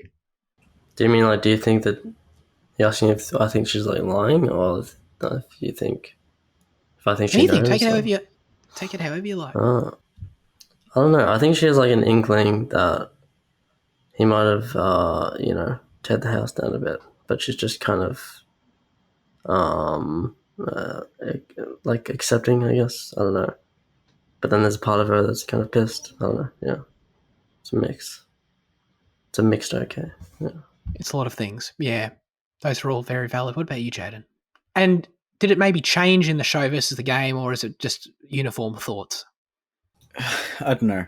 Well, because, knowledge of what comes after kind of influences your perception of the okay, I get what you mean, but I don't know, like looking at it from the lens of what Ellie's feeling in that moment, I guess.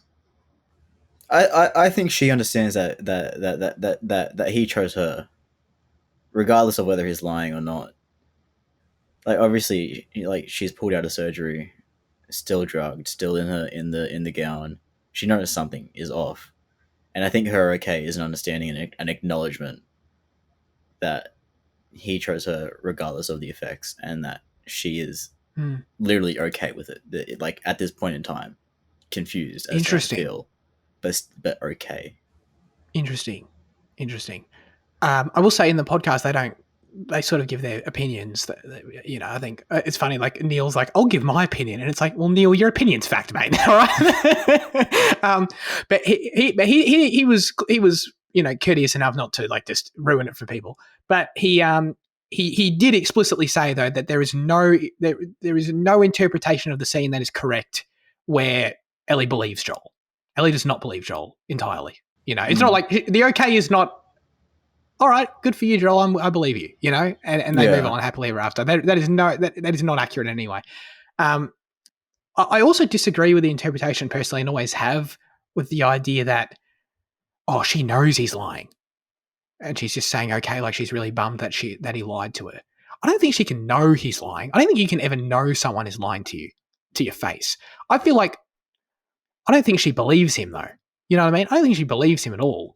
But I think it's one of those those very real things when you suspect someone's lying to you and you're pretty sure, but you can never know, and you want to trust them because you love them and you believe in them, and you don't want them to be lying to you. So you're just like, I think that's what it means to me anyway. It's like, okay, I think you're lying to me, but I'll accept it for now, and I understand why you're doing it, but I'm also not 100% sure. So it's just, I think there's a lot that goes into it, yeah. But it's always such a great final beat, and the way like Joel's rambling on and on and on, like he's talking in circles, clearly trying to get around it, and then she just cuts him off. Swear to me, that's always so effective. So yeah, such a great scene. But at this point, I'm now just discussing how good a 10-year-old scene is because it's exactly the same, The score, Gustavo Santaolalla. I made sure to nail his last name. Is that how you pronounce it? So, that's how Troy Baker pronounced it on the podcast. Okay. So I'm gonna because I was having a look at it this week and I was like, oh, there's more L's than I thought, or there's less N's or something. I was like, hold on, have I been? There's something going on here. Yeah. Fantastic, of course. One of my favorite scores of all time. I actually like part 2 scores better, but really, I do. I find it really haunting. I don't know if you guys are nerdy enough about the score than I am, but he was using a fair few tracks from part 2 in this show. A few tracks popped up where I was like, I know they sort of like, if you're not ultimately familiar with them, like they sort of just sound vaguely familiar, sort of. But there were some tracks I'm like, I swear to God, this is only in part 2, and I Shazammed it, and I was right. So I thought that was an interesting takeaway. But yeah, I thought the score was, of course, fantastic. But I don't know if this is ever like a score that really resonates with you guys as much as it does me, because I was always going to love it. Yeah, I think it became a lot of background noise to me, kind of just because like familiarity with like the kind of, because familiarity with like that iconic strings of like what it is.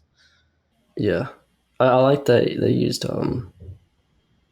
the True Faith version they used like in the trailer. I like that version of the song by Lottie Kesner. But yeah, the remixes were good. Oh, see, I'm not familiar with like real music at all. So like, when was that? Oh, it was just like a credit song that they used. They used in one of the Last of Us 2 trailers. Oh, cool. Okay, I had no idea. That's awesome. Also, I hate to be a Debbie Downer, but definitely need to leave at like 1:20. So I can definitely, I don't know, I can skip the rest of this if you guys want to keep going. But do you want to just keep going until you need to leave, Fitzy, and then we can stop the recording, and then Jane and I can, because we'll be done with The Last of Us, but we can finish the show with our regular segments if you want, Jane, or if you just. Do you want to do that, or are you just happy just to? Well, we got 2 hours to spend on fucking Last of Us Part 2 discussion. Oh yeah, shit. Yeah. All right, we'll do that. We'll finish the main review, and then we'll stop it and go again. Oh, you really threw me off, but I think I'm actually done. I think I might be. There's so much. Oh, we can talk about the cold opens. Oh, best part of the fucking show. The cold opens. Yeah, easily. Extraordinary. Fucking extraordinary, man. Especially that, like all of them are, but that first fucking one of that 1960s fucking segment. Sorry, talking about 1960s as well. The 20-year change from 2003 to 10 years. Sorry, 2003. That's odd. We can address that as well. But yeah, that first opening cold that first cold open's fucking awesome, man. I think I said to you like I said to you guys at the time, maybe on the show even, like one of the best things I've seen, man. Yeah. I really liked it. So there were only 3. I was actually, as the show continued, we got one in episode 1, one in episode 2. They disappeared forever. And I was sort of ready for them to come back because they were so good. And then episode 9, we got it again. I hope they continue in season 2. My favorite was the second one, episode 2's Cold Open. I love that one. Love seeing the sort of the origins of the outbreak, seeing a different part of the world, going to Indonesia. Because The Last of Us is such a US-centric story, I thought it was cool to expand the worldview like that. And it was also very, very, obviously very deliberately placed, right? As at the end of episode 1, we learned that Ellie may or may not be immune at that point. You're like, oh, Ellie's, what? What's going on there? And then very deliberately placed, cold open of episode 2, where they rub it in your face that this infection is deadly and is going to fuck everyone up. And this science expert from Indonesia says they should bomb the city. That's how bad it is, you know? And they really rub that in your face of just trying to emphasize, but look, there's this girl, remember? We'll cut back to her in a second, who's immune, and how special that is and how important that is. So I thought that was quite a clever placement of it. And just adds to that's always my thing. I always like when they expand these scenes, expand the world, but also tie back to the main story in an important way. And I think that's what the second one did. First one was good too, of course. No, I like the first one because it's. What does he actually say? How powerful fungus might be able to be at a certain temperature or something. That was pretty cool. That was very foreboding. All of them kind of was, but I just like that they added different times and places and in terms of perspective. And as Jane was saying earlier, that's what a lot of the show changed in terms of point of view. It gave different mini stories like Frank and all that and these segments, and yeah, that was probably one of my favorite parts of the show, just the fact that it did that. Absolutely. Yeah. Not to get too far ahead, but Neil and Craig have already teased that they're going to very much continue that. So, and they've got a few seasons to fill, so they'll be doing it for sure. That's going to be fun. Oh well, what about the lack of infected? Sorry, and what about that? Just sure. To end it off. I was fine with it. I didn't really notice it. I thought they were there, perfect amount. The game to me, the infected are the least important part of The Last of Us, always have been, and they're more fun from a gameplay perspective. I thought the way they did clickers was really good. Like the prosthetics looked amazing. I had the trivia that the people who played the clickers were game fans and were very much trying to replicate their movements and stuff, which I thought they nailed, and that was great. But yeah, no, I thought they were used perfectly, to be honest. I understand that they may be more important to some other people, but they were there enough for me to recognize it as The Last of Us, but didn't need any more. Yeah. I think I got my fix of it in episode 2. It was really fantastic. When they go to the capital. But then yeah, they only really needed brief appearances afterwards. And the bloater, and episode 5 was the other main one with the bloater as well. That was cool. I would have liked a bit more, especially since it's such a hard cutoff of here they are rather constantly to nothing. But you know. So. Oh yeah, fair enough. All right, we can do this. Let's get to our final verdicts for The Last of Us Season 1. Well. All right, so I'll ask final verdicts, final scores as always, but I'll also just throw in the bonus question of, is it better than the game? And take it however you like. Jaden. I'm kind of teetering between 8 and a 9. Yeah. I'll slap it with a 9. Doesn't come close to rivaling the game, so. Okay. I'll give it a 9 as well. It's a tricky one to rate. I don't know, because I could give it a 10 because I think it's really close to the game. The game's a 10 out of 10s to me. So the fact it's this close sort of makes me feel like it is a 10. But no, but I feel like the fact that it being a gameplay experience does elevate it a little bit. So I think that's fair enough to give it a 9. I was, in terms of is it better than the game, I don't think it is, to be clear, but there were moments where I was like, is it? And the fact it made me even ask the question to myself, I think is the highest compliments. It was specifically episode 5 and episode 6, where some of those dialogue scenes in episode 6 we were talking about, some of those moments where I was like, this was not in the game. this is friggin' phenomenal. Is this better than the game? You know, so like I was asking it. I thought it was pretty impressive. Fitzy, what about you? I'm the same as Jaden, I guess. It's between an 8 and a 9, not better than the game. I'll slap an 8 on it. Just be contrarian. Boo. Can't believe you hate it.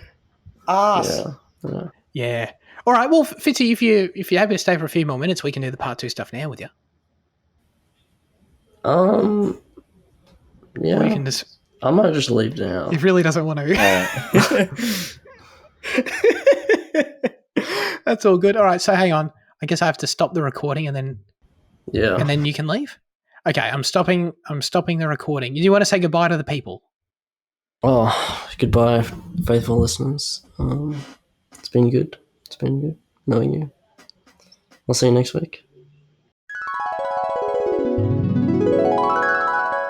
Okay, I guess we're here back. We're doing I feel like doing the intro because I hit record, but I guess we're just continuing the show. Yeah.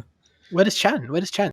This is now the little section in the show where it'll be The Last of Us Part 2 spoilers is what we'll do here. So the timestamps are there as always, but we just put it after the verdict. So you can just now skip ahead if you don't want to be spoiled for what's probably going to happen in upcoming seasons of this show. You just skip to news chat as usual. But yeah, we will now begin this section. So to answer your question, Jane, that you asked me earlier, I know this is something that we were talking about before. They have doubled down on part 2 taking place over multiple seasons. All right, great. That is a thing. So now that you've seen this whole show, does that change any thoughts you've had on how you want season 2 handled and structured? I don't know, because like we debated for a long time about, do you need to rearrange things? Because you need to kind of present each story for each character, because the way that obviously Abby's introduced, and you know, you can't lose I think one thing that I was saying was that you can't have it so you have a season with a lack of Abby, and then to have a presence introduced as a third season, and then lack Ellie, who has been your driving factor for so long, you know. So that's going to be odd in that place. I think there needs to be like a minor restructuring, but I think generally that kind of day 1, 2, 3 structure following one character probably will be observed, with some minor cuts maybe between, or even if it's cold opens that you kind of use to show the ulterior perspective, perhaps. But I don't know. Oh yeah, like you start teasing Abby that way. Yeah. First, yeah, that's good. That's a good call. They sort of do. I know it's not the open, but they sort of do that in a way in the game when the Abby's first scenes before you fully play as her, like halfway through, true. you know. So that's sort of a similar thing. Yeah, it's tricky. I don't know. Oh, and also to be clear, just to kill this, because I'm sure people will be discussing this and debating this as well. Like Bella Ramsey's 100% staying, so Yeah. That's worth noting as well. And then I think also worth noting is that Druckmann was asked, are they going to change Joel's death? And he said, fuck no. So, you know, good for him, man. for all Good those for him. people that were, you know, fucking delusional, Oh, man. you know. Yeah, man. I friggin' yeah. God, that's gonna be wild to see. I can't wait to see TV people react to that. But my main question actually, like the structure and the order of it, is very interesting. I watched an interview where Neil was asked about how they want to approach the structure, and he was very eloquent in his answer. In that he was very aware that the ordering and the structure of the game is sort of core to its identity and the way it plays out. He was very aware of that. He didn't just think, oh, we'll just switch it all around and it'll be fine. Like I think he's very cognizant of that.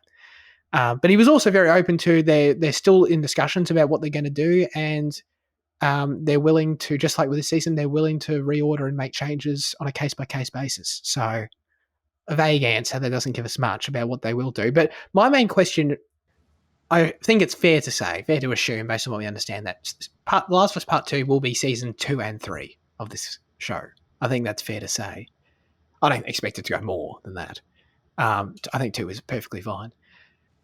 One of my main questions is, where do you end season 2 then? Like, what is the point in the game that is a season finale? You know, that is such a tricky question. And it starts making me think, the only huge moment in the game, in my opinion, that would be a really impactful season finale and even suggesting this is kind of like you have to start really reshuffling things. But Joel's death is, you know, and that's. I know it sort of sounds like blasphemy because he dies real quick, but I don't know. That's the only thing I could think of. I don't think they're going to keep the exact order from the game. So switching to Abby isn't a season. Like, maybe, I don't know. Like, are you saying the idea of Abby being her story kicking in season 3 just seems weird to me. I feel like massively. They need to be more integrated throughout the whole thing.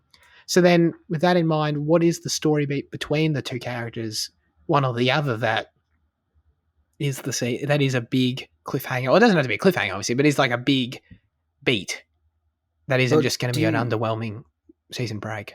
Do you still not just end it with Jesse getting shot in the face? Because that's a very natural kind of point in the story where it's a midpoint. Yeah, but how? But that's what I'm saying. That's when it switches to Abby, though. Yeah, but you can still have a reshuffling of no, because you can still just show it from Ellie's perspective and just have some of Abby's story intercut between it. Before that, yeah, some of her earlier stuff intercut. But then it jumps too much in her story, kind of, actually, probably. Yeah, I think it does. God, that's tricky. I don't think Jesse's death is really powerful moment, but I think it's powerful in part. Jesse was my favorite. Know, it's good, but I think it's in part powerful because we don't really know who Abby is yet at that point. You know? I would argue, and I also don't know if it's a season finale moment necessarily. I think it's a really impactful episode ender. I think it should end an episode for sure, but I don't know. It's so tricky. Like, that's why I was thinking if you reshuffle things, if you maybe build out Abby's backstory a bit more, a bit earlier, maybe if you maybe expand on the story in Jackson a little bit, like, is there, and you have, I assume you also love the flashbacks in part 2 with Joel and Ellie sort of between the two games. If you maybe expand on those, add more of those, I don't know, maybe make an episode of one of those or something. Is there a way? Is there a way at all where Joel's death can be the end of season 2? And that's sort of their way of sticking to the story, being authentic to the story, but also maybe, I don't want to say addressing the criticism, but like making the story feel a bit more natural as opposed to like, as it would be now, Joel dying in episode 1 or at the end of episode 1 or episode 2, and that being a bit maybe jarring for people as it was with the game. I don't know how much they want to even consider that, but it is the biggest moment in the game outside of everything at the end. So, well, hold on. For years, you and Charlie talked about how rather than how the first game builds to a climax, the second game constantly builds to small climaxes. Yeah, but I don't think any of those small climaxes are a season finale except Joel's death, I guess. But Joel's, you cannot put Joel's death. Because Joel's death only works at how jarring it is. That's another valid point. Yeah, I don't think if you if they spend a whole season building to it, does it lose effect? Yeah, I think if you add a drama to it as a season finale, I think it loses its effectiveness. As well. Maybe. The bigger season finale would be ending it on the Seraphize Island. Okay. So whether you tell more of Abby's story first. They're playing with a complicated puzzle here. This is definitely going to be a lot more ambitious, a lot more complicated than them adapting the first season. And they did a great job at that, but this is where we're going to really see if they have the stuff or not, because these are a lot of hard questions. I really don't know. Because I think the Seraphize Islands are really, really memorable beat as well. I agree with that. But it's right at the end. Yeah, but I mean, story-wise, it occurs same time as Jesse getting shot in the face. Yeah, but then so do you see that just like changes the whole interpretation of the story in terms of rooting for Ellie at the start? You know, it just changes the whole dynamic of like if you're watching more of Ellie's stuff in the third season, how do you feel about that? How do you feel about Ellie at that point? You know, I feel like it's important that you understand that you're with Ellie, and then your perspective is opened up. At least that's the intention, as opposed to it's really muddy and stuff just all the way. Yeah, I was talking about this with Michael, and he was saying to just tell it chronologically. Just do it. Yeah, Don't overthink it. Just and like he's talking about like even with the flashbacks, tell Abby's story first at the hospital, tell Ellie's birthdays and her discoveries with Tommy and all that shit, and then Ellie at the hospital and all that, and then just jump into it chronologically afterwards. I think that's really. I think that's what essentially what it was saying. That's what, I don't mind that. I don't hate that. It's still because I still can't get over this season 2 question though. Because it introduces you to Abby plenty with all her interactions and Owen and a bit of Mel. It fills in that in between of Ellie and Joel and Jackson, like Jackson's town, not Jackson a character. And then like honestly, that way you can end on Joel's death as a cliffhanger, as a season ender. Well, you could, okay. I see what you mean. Even look, you don't have to do 2 seasons of 10 episodes. You could do a shorter season, 6 episode season, 8 episode season. True. Yeah. That would be a weird sort of just bridge season then, I guess. It would. It would very much feel like an interlude, I guess, in that way. But which I mean, I don't hate that as an idea. Can you cover the rest of the game in one season then, I guess? That's so much content. That's a lot. We're going to get more and more insights into this as time goes on, for sure. It's going to be really tricky. How do you feel about throughout this season, though, a lot of the hints towards part 2 that they were dropping in there, which I really liked? Like what? You mentioned Jackson as a town being really fleshed out. Ellie wanting to be an astronaut was really nice. Joel wanting to be a singer and wanting to teach Ellie guitar. Well, I just think they mentioned the sheep ranch as well, you know, how she ends up on a sheep ranch. Yeah. Absolutely. Did you think that farmhouse that the Ashley Johnson scene took place in? What? Like, yes, it looks so much like it, yeah. I was like, yeah. Neil said that was a coincidence, but it was a bit, it was close, for sure. And that Dina cameo, man. Bro, that better not be fucking Dina. I'm just saying. That was pretty crazy. Yeah. I'm surprised Dina they did that. So should be Dina. What's her name? Let me find it. I forgot her name. She's got a YouTube channel. Oh, does she? It's not going to be Shannon Woodward. Cassina Caradonna. Yeah, get her in there. Yeah. I've got no idea if she can act, but just why not? She does a bit of acting, I'm pretty sure. I checked, I think, one time. Well, you brought up earlier, definitely had noted this as well, that they didn't focus on Jerry. I was watching closely for this. I thought this is a perfect opportunity to do that, to really, like, I wasn't expecting them to, like, go over the top with, like, giving Jerry a full scene before or anything like that, but in terms of, like, naming him, showing his face more, you know, really just trying to set up this idea of this surgeon not being a totally random person. But it sounds like they're going to keep that surprise. They want to keep it. Because I think for some people, they felt the Jerry reveal was sort of random, like they just picked a random background character and made him a main character. So I thought they might try and retroactively sort of do something about that. But I'm fine with it. I like it how it is in terms of it being more of a reveal of like, oh, that guy was important. Oh, shit. When Joel shot the shit out of him. So, yeah. I also took note of that. He approached Joel with the knife. It was self-defense. Yeah. He said, well, I can't remember if he does in the show too, but in the game he says, I won't let you take her. And he's standing there with a knife, yeah. And then you have to kill him, which is always great. No hate, Jerry. No hate. Yeah.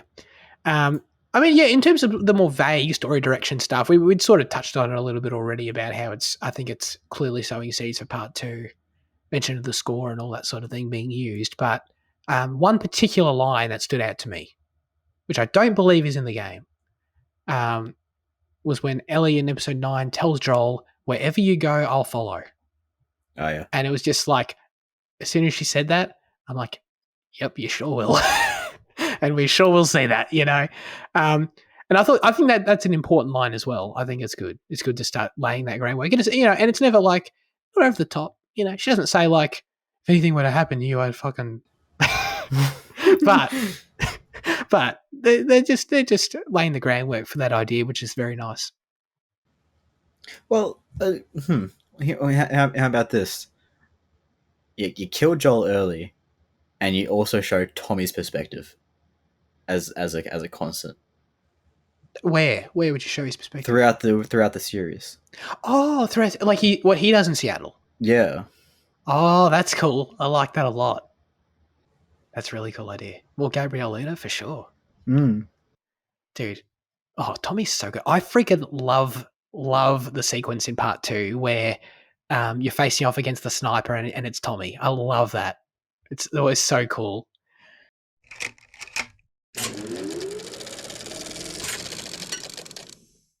Are we ready for news chat? Should we just do it?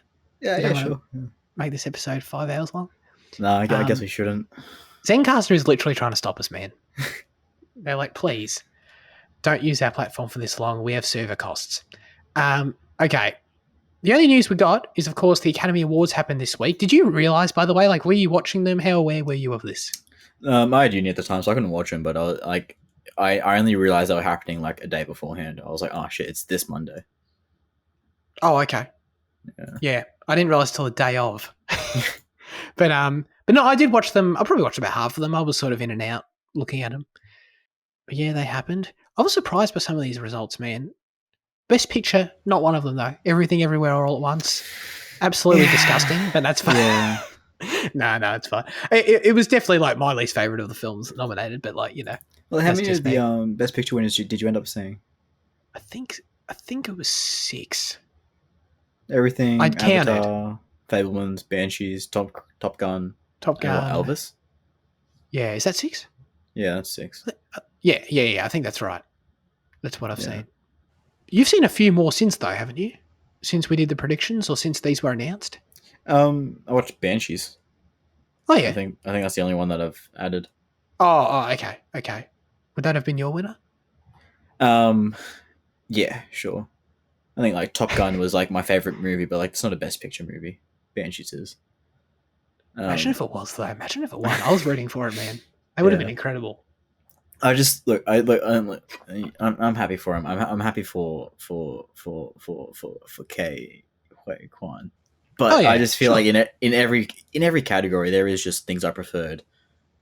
Once again, having not seen all of them, but like, you know, like I would have preferred Anna for Blonde.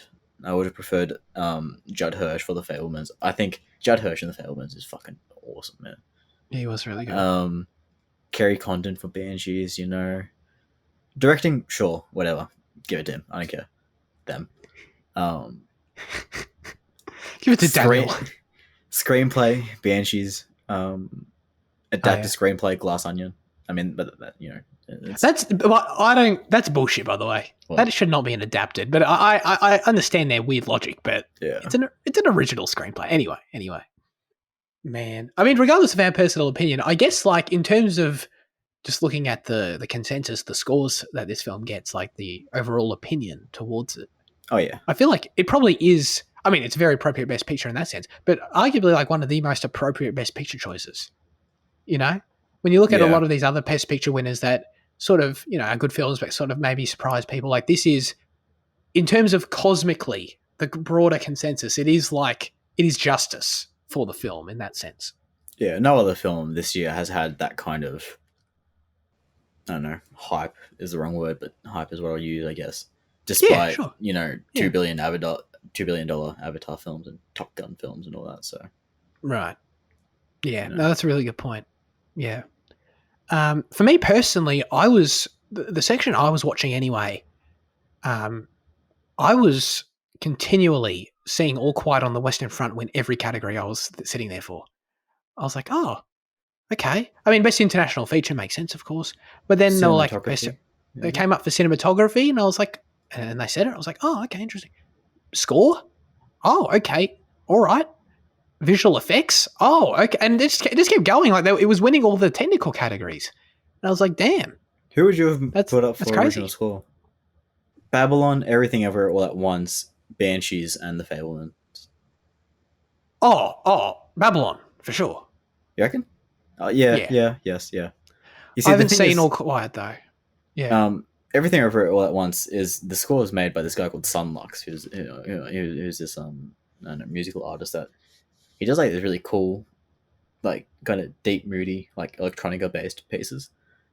That is not what I remember from Everything Everywhere though. So like, I don't know if he actually did that or if he just scored the film. So that's made me curious about going back and listening to that at least. Oh, okay. But Yeah. I agree with that one. Yeah. Yeah. It just made me. I've got it on my watch list anyway, but it made me want to watch All Quiet because it just continued to dominate there in a lot of those Visual effects was sort of Avatar. categories. Oh, it was too. There was something else. Production design Yeah, was. shit. Yes, it was production design. That's what it was. Yeah. How does Black Panther get nominated for visual effects? Come on, man. Did it not look better than the first one? I still haven't seen it. It looks better. Still, like when you got Batman, Top Gun, and Avatar there, I don't really think it stands too close to it. Fair enough. Is it? Dude, nothing else was going to ever win visual effects other than Avatar. No, it's unfortunate being nominated against that. Yeah, no, you're screwed. Yeah. I learned this week. I think we've talked about this before in terms of how the nominations work and who's voting for what. Because I think we've had the discussion before of like if something wins best editing, who the hell's voting for it? Yeah. Like is Leonardo DiCaprio out here voting for what he thought the best sound mixing was? You know what I mean? Like as if he'd have a clue. Mm-hmm. I learned apparently. I haven't actually like read it on their website. So like, tell you, I heard someone like I was listening to a film journalist, and he said that every individual category is voted upon by those in that field, and best picture is just everyone votes for it. So if your film wins best editing, the editors voted for it, and so on. Which I thought was important insight because I had no idea how that worked beforehand. So it makes me take some of these technical categories a bit more seriously if their colleagues are saying that it's the best, you know.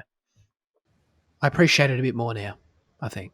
But like, so what do you do if you're a writer, director, producer, actor?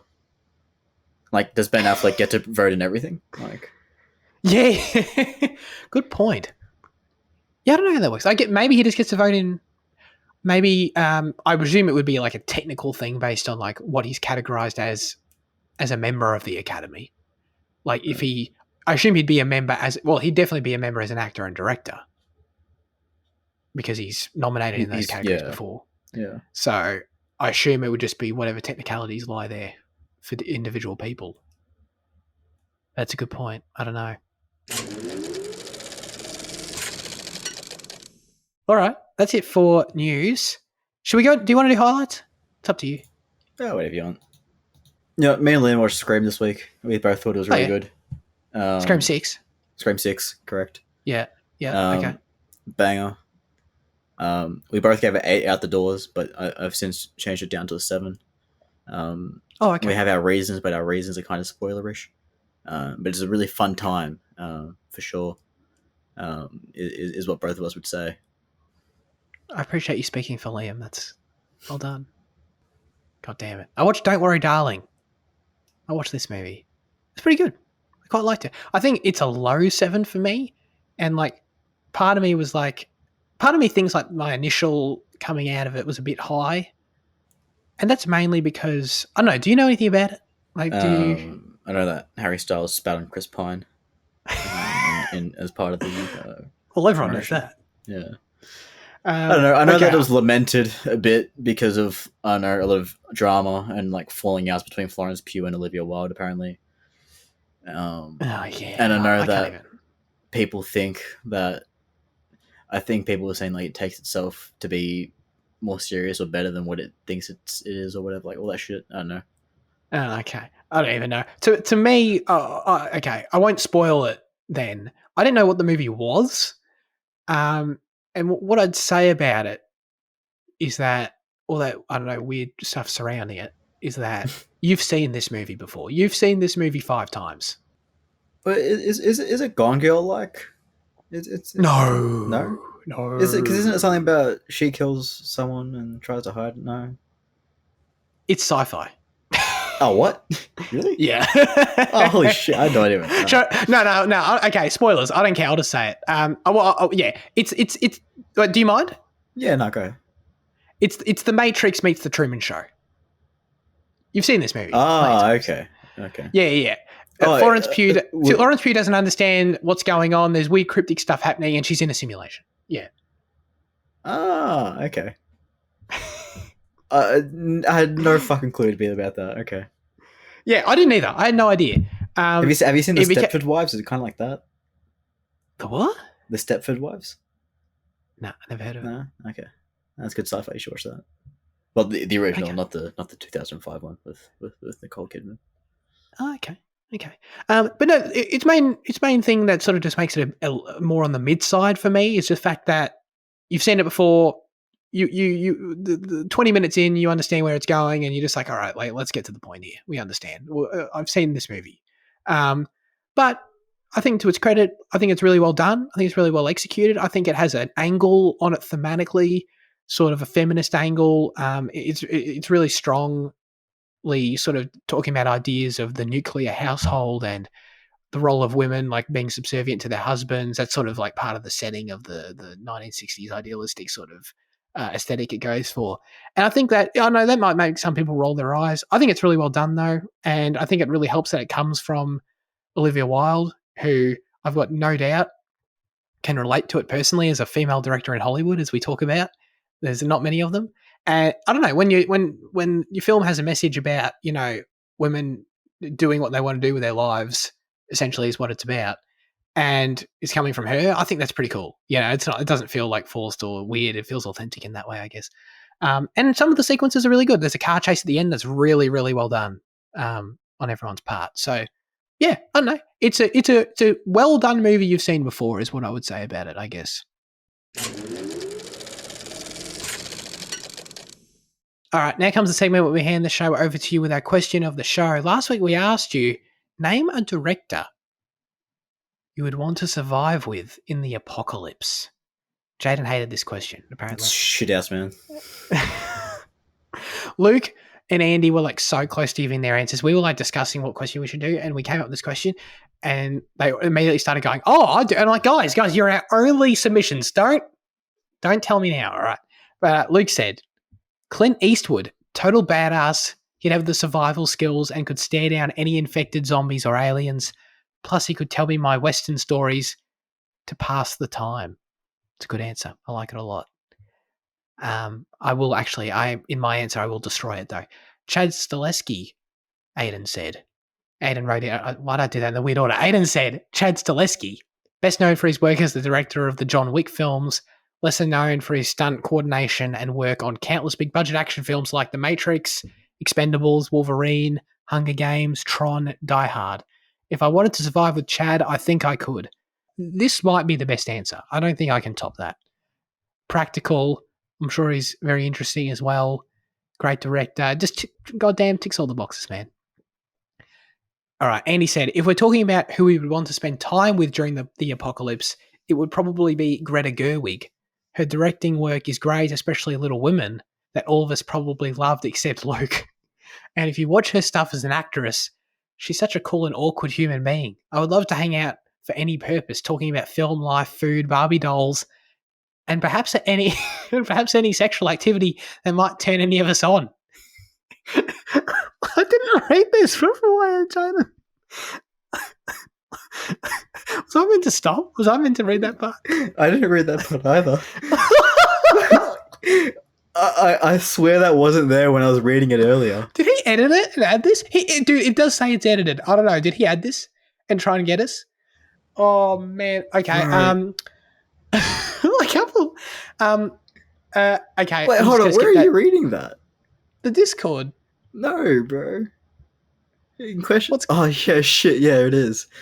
Oh my holy god. God. Okay. Okay. I'm just going to skip the next little bit, and he says a great modern filmmaker who knows her films too. She loves Francois Truffaut, as do I. I definitely watched that. Oh my god. Okay. And he continues. If I had to choose a filmmaker that can help me survive the apocalypse alongside me, it would be Michael Mann, because he's the man. Damn right. and he would probably tell me what happens in Heat 3, 4, 5, 6, and 7 while we're trying to survive. Anyone plan to read his novel Heat 2? Andy, I finished Heat 2 a couple of weeks ago. It's fantastic. You should read it. It's really good. That's why I rewatched Heat, by the way. Feel free to chat about it another time if you like, Andy. Read it. Come on the show. Okay, Jaden. I'm a bit thrown by Andy's submission, but anyway, feel free to tell us all about the answer that you came up with. Bro, I don't know. Like I What? went on Letterboxd and I went through like my favorite movies and like the directors and shit. I was having a look. And I was like, this is a fucking stupid question. I don't know. It's the wrong mindset. You can't look at your favorite films. You got to look at the directors out there. Directors I want to hang out with aren't going to be directing bad films, man. You'd hang out with Paul W. S.A. Anderson, whatever his name is. Yeah, but that's why I went through my favorite films. Oh, yeah, fair enough. Yeah, no, you got me. Fucking idiot.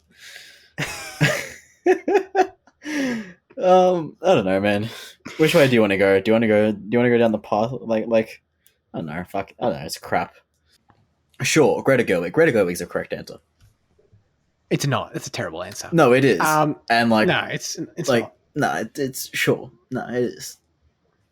All right. So first of all, Aiden's answer is best because it takes into consideration. I'm not sure if he consciously thought of this, but it's something that's vital, and that's the age of the person.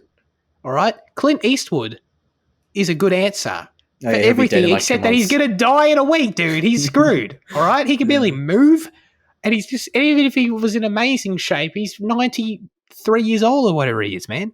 So no, okay. So I was looking at younger people, younger directors, and I was looking at people that would first and foremost help me survive. I can't top Chad as an answer, but I don't know. It came to mind. Channing Tatum, dude. Gotta get Channing Tatum. He is this cheating? Because he only co-directed a film. What did he co-directed Dog. Yeah, is that cheating? I'd allow it. Thank you for allowing it. My backup, in case you didn't allow it, was Michael B. Jordan. Did he also co-direct something? He directed Creed 3 by himself. Did he? Yeah. Oh wow. Look at him. Yeah, absolutely. So, dude, young people or younger people, jacked people, you know what I mean?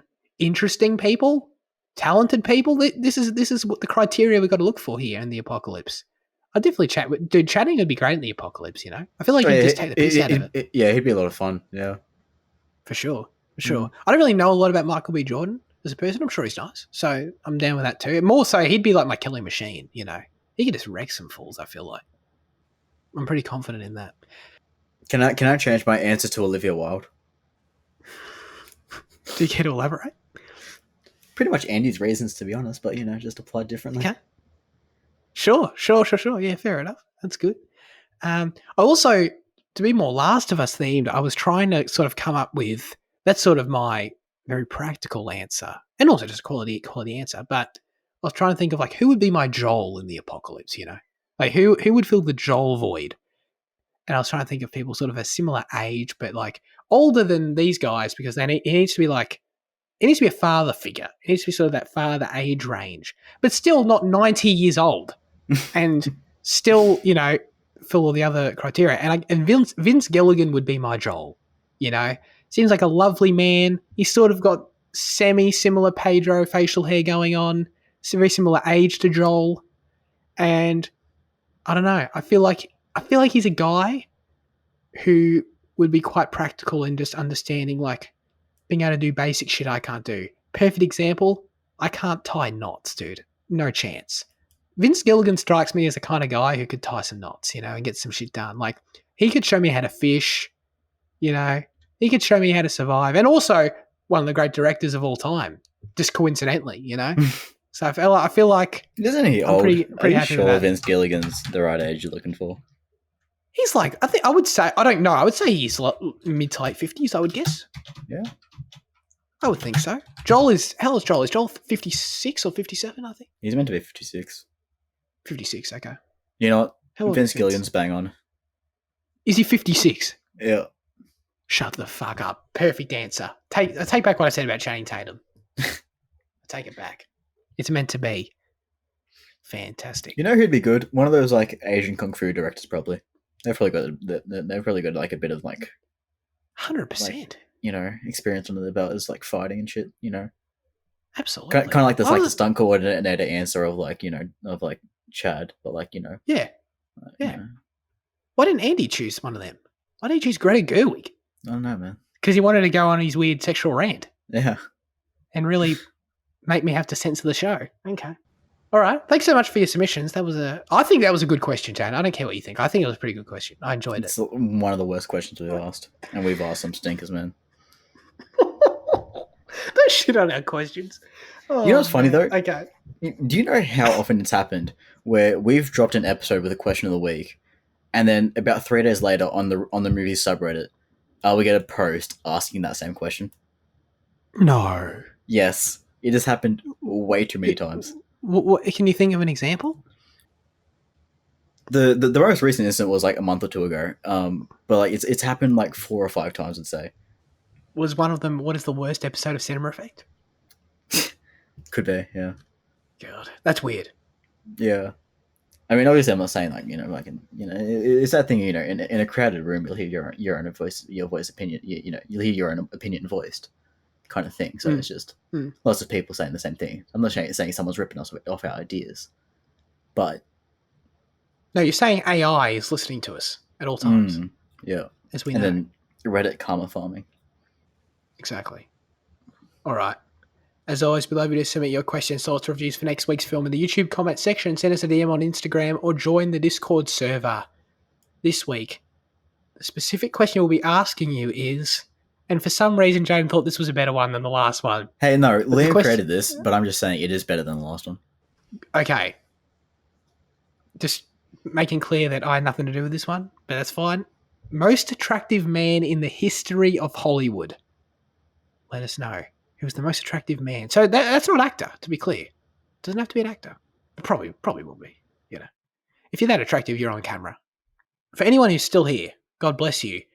There are some new Spotify features available for the podcast. I've now added timestamps to the Spotify version for your convenience because they support that now, just so you know.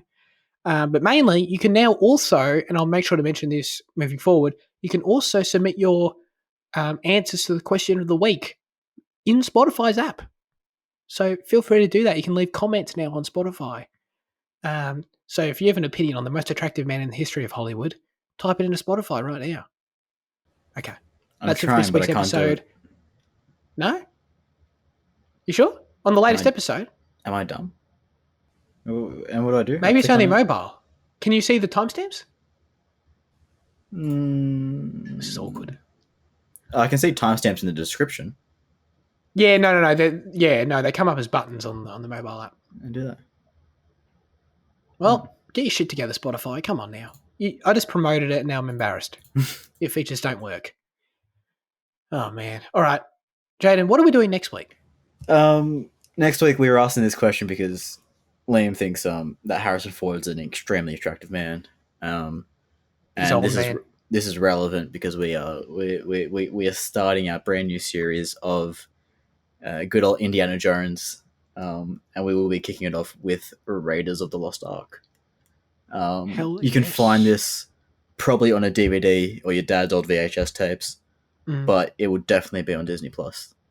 I don't think it is. Is it? Oh yeah, I had no idea where I was going. Like I was like, I have no idea because this is Liam's role. It's I'm pretty sure it's on Netflix. If I recall, it's on basically everything but Disney Plus, which is weird. So you got Stan. Is it on Disney? I can't check. Disney's on my other things, so I can't check. Fine. Yeah. Whatever. It's on things, so it'll be in the description as always. You know what you can do? I put this Letterbox on the desktop app, maybe on the mobile too. But you type in a movie, right? Like on type in Indiana Jones, and then on it you click on it, and like it shows you click on the where to watch, and you click on all services, and it shows you the Australian services it's on. And I forgot that doing this feature breaks my computer because now I realize I can't hear any audio. Jane, I can't hear you. What the fuck happened? Why can't I hear you? Oh, you muted. Wait, did you mute? What? I genuinely think I might have fucked up. I actually can't hear Jaden. Jaden's just looking at me. Something happened. Oh, god damn it. Oh, here we go.